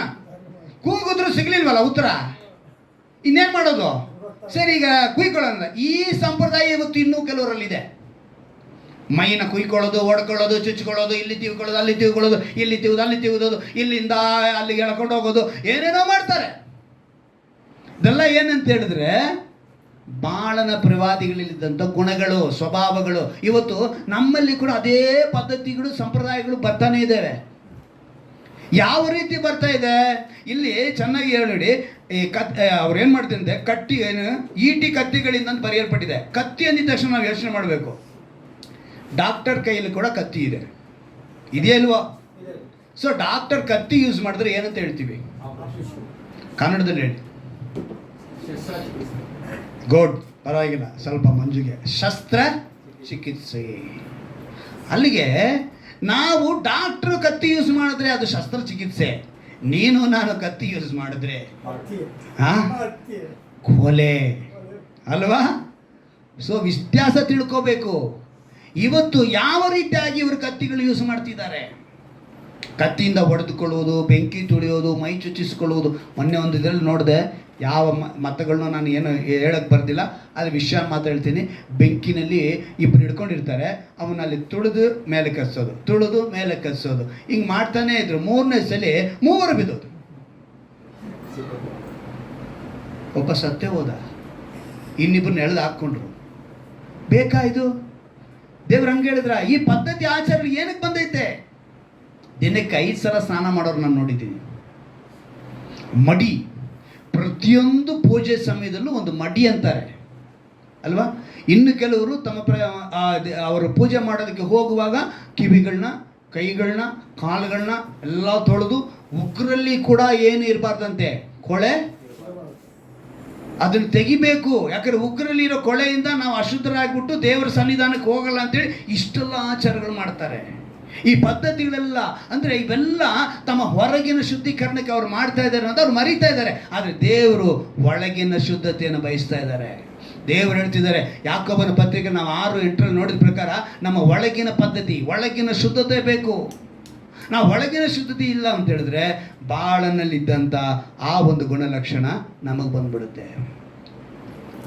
ಆವಾಗ ಇನ್ನೂ ಕೆಲವು ಫೋರ್ಸ್ ಫಾಸ್ಟಿಂಗ್ ಅಂತಾರೆ. ಏನದು ಫೋರ್ಸ್ ಫಾಸ್ಟಿಂಗ್? ಅಂದರೆ ಏನು ಗೊತ್ತಾ? ಬಲವಂತವಾಗಿ ಉಪವಾಸ ಇರೋದು. ಈ ಬಲವಂತವಾಗಿ ಉಪವಾಸ ಇರೋರು ಕೆಲವು ಜನಗಳು ಏನು ಮಾಡ್ತಾರೆ ಅಂತ ಹೇಳಿದ್ರೆ, ಅವರು ಬಲವಂತವಾಗಿ ಉಪವಾಸ ಇದ್ದು ಸತ್ತೋಗ್ತಾರೆ. ಸತ್ತೋದ್ಮೇಲೆ ಅವರ ಶರೀರನ ಶವ ಸಂಸ್ಕಾರಕ್ಕೆ ಮಾಡುವಂಥ ಪದ್ಧತಿಗಳಿದೆಯಲ್ಲ, ಅದನ್ನು ಮಾಡೋಂಗಿಲ್ಲ. ಅವ್ರನ್ನ ತಗೊಂಡೋಗಿ ದೂರದಲ್ಲಿ ಒಂದು ಜಾಗ ಇರುತ್ತೆ, ಆ ಜಾಗದಲ್ಲಿ ಇಟ್ಬಿಡ್ಬೇಕು. ಅಲ್ಲಿ ಬಂದ್ಬಿಟ್ಟು ಈ ಪಕ್ಷಿಗಳು ಬಂದು ಅವ್ರನ್ನ ತಿನ್ಬೇಕಂತೆ. ಈ ತಿಂದರೆ ಈ ಪ್ರಾಣಿ ಪಕ್ಷಿಗಳಿಗೆ ನಮ್ಮ ಶರೀರವನ್ನು ನಾವು ಒಪ್ಪಿಸ್ಕೊಟ್ಟಿದ್ದೀವಿ ಆಹಾರವಾಗಿ ಅಂತೇಳಿ ಇಷ್ಟೆಲ್ಲ ಮಾಡಿದ್ರೆ ನಾವು ದೇವರ ಸನ್ನಿಧಾನಕ್ಕೆ ಹೋಗುವಂಥ ಒಂದು ಪದ್ಧತಿ ಆಚಾರಗಳು ಕೂಡ ಇದೆ. ಇನ್ನು ಕೆಲವರು ಇದ್ದಾರೆ, ನಮ್ಮ ಕ್ರೈಸ್ತರಲ್ಲಿ ಇರೋದು ಹೇಳ್ತೀನಿ, ಪಾಸ್ಟ್ರೆ ಮಕ್ಕಳಿಗೆ ಮದುವೆ, ಮಗನಿಗೆ ಮದುವೆ, ಸಂತೋಷ, ಬಂದುಬಿಡಿ, ಎಲ್ಲ ಮಾಡಿಬಿಡೋಣ, ಎಲ್ಲ ಆಯಿತು. ಪಾಸ್ಟ್ರೆ, ಒಂದು ವಿಷಯ ಏನಂದರೆ, ಸರಿಯಾಗಿ 11:48ಕ್ಕೆ ನೀವು ತಾಳಿ ಕಟ್ಟಿಸ್ಬಿಡ್ಬೇಕು. ಏನಂತೆ? ಪಾಸ್ಟ್ರೆ ಮದುವೆ ಮಾಡಿಸ್ಬೇಕು ಅಂತೆಲ್ಲ ಹೇಳಿ ಕೊನೆಗೆ ಏನು ಹೇಳ್ತಿದ್ದಾರೆ? 11:48ಕ್ಕೆ. ಯಾಕಪ್ಪ?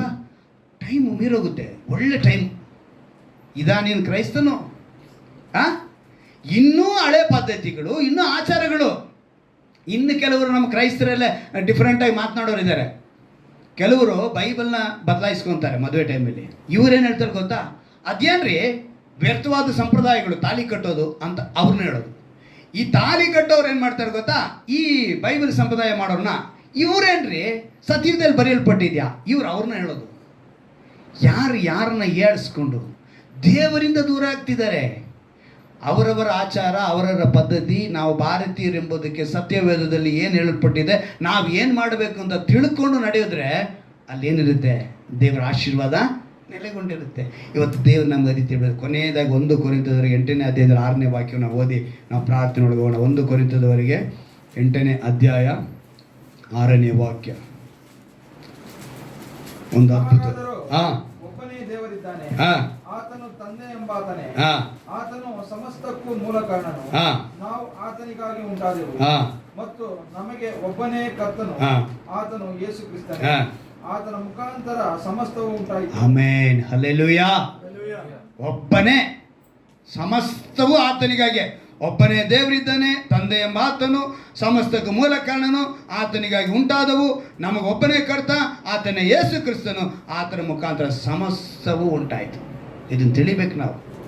ಅಲ್ಲಿಗೆ ಬಾಳನ ಪ್ರವಾದಿಗಳ ಸ್ವಭಾವಗಳು, ಗುಣಲಕ್ಷಣಗಳು ನಮ್ಮಲ್ಲಿ ಬರಬಾರ್ದು ಅಂದರೆ, ಮೊದಲನೇದಾಗಿ ಪೋಷಣೆ ಮಾಡಬಾರ್ದು, ಎರಡನೇದಾಗಿ ಎರಡು ಮನಸ್ಸುಳ್ಳವರಾಗಿರಬಾರ್ದು, ಮೂರನೇದಾಗಿ ನಮ್ಮ ಹಳೆಯ ಪದ್ಧತಿ, ಆಚಾರ, ಸಂಪ್ರದಾಯಗಳನ್ನು ಬಿಟ್ಟು ಬಿಡಬೇಕು. ಈ ಅನುಭವ ಕೊಡಿ ಅಂತೇಳಿ ಎಲ್ಲ ಮೊಣಕಾಲಾಕಿ ನಾವು ಪ್ರಾರ್ಥನೆ ಮಾಡೋಣ.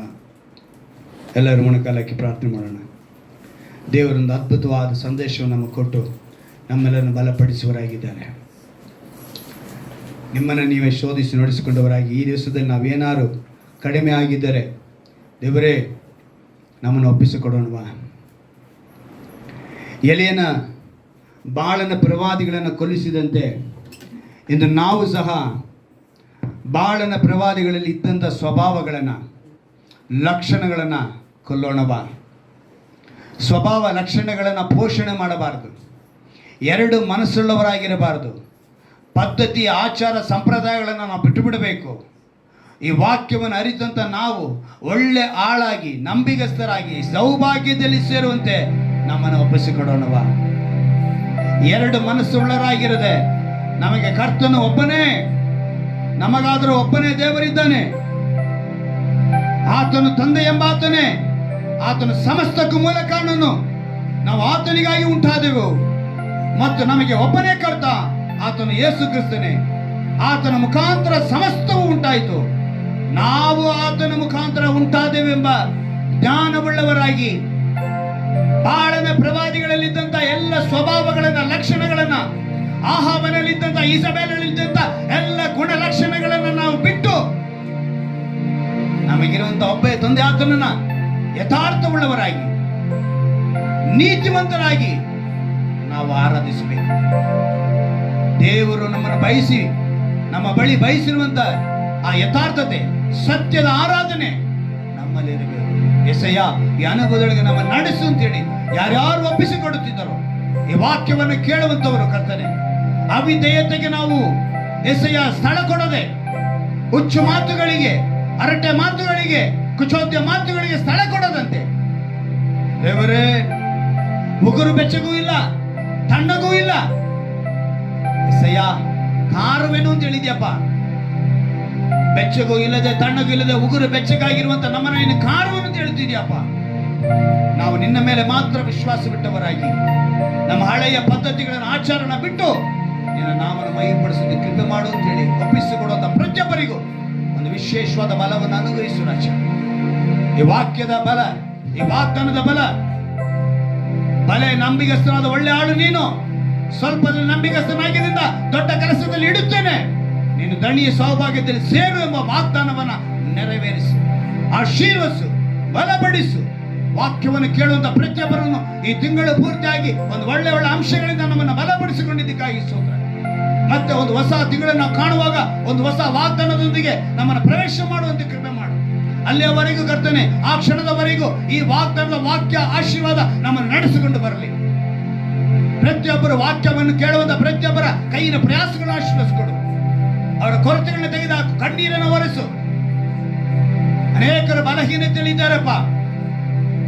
ಅವರ ಬಲಹೀನತೆಗೆ ದೇವರೇ, ಒಂದು ವೇಳೆ ಬಹಳನೇ ಪ್ರವಾದಿಗಳಿದ್ದ ಸ್ವಭಾವಗಳು ಏನಾದ್ರು ಇದ್ದರೆ ಅವುಗಳನ್ನ ತೆಗೆದುಹಾಕಿ ಅವರನ್ನು ಸ್ವಸ್ಥಪಡಿಸು.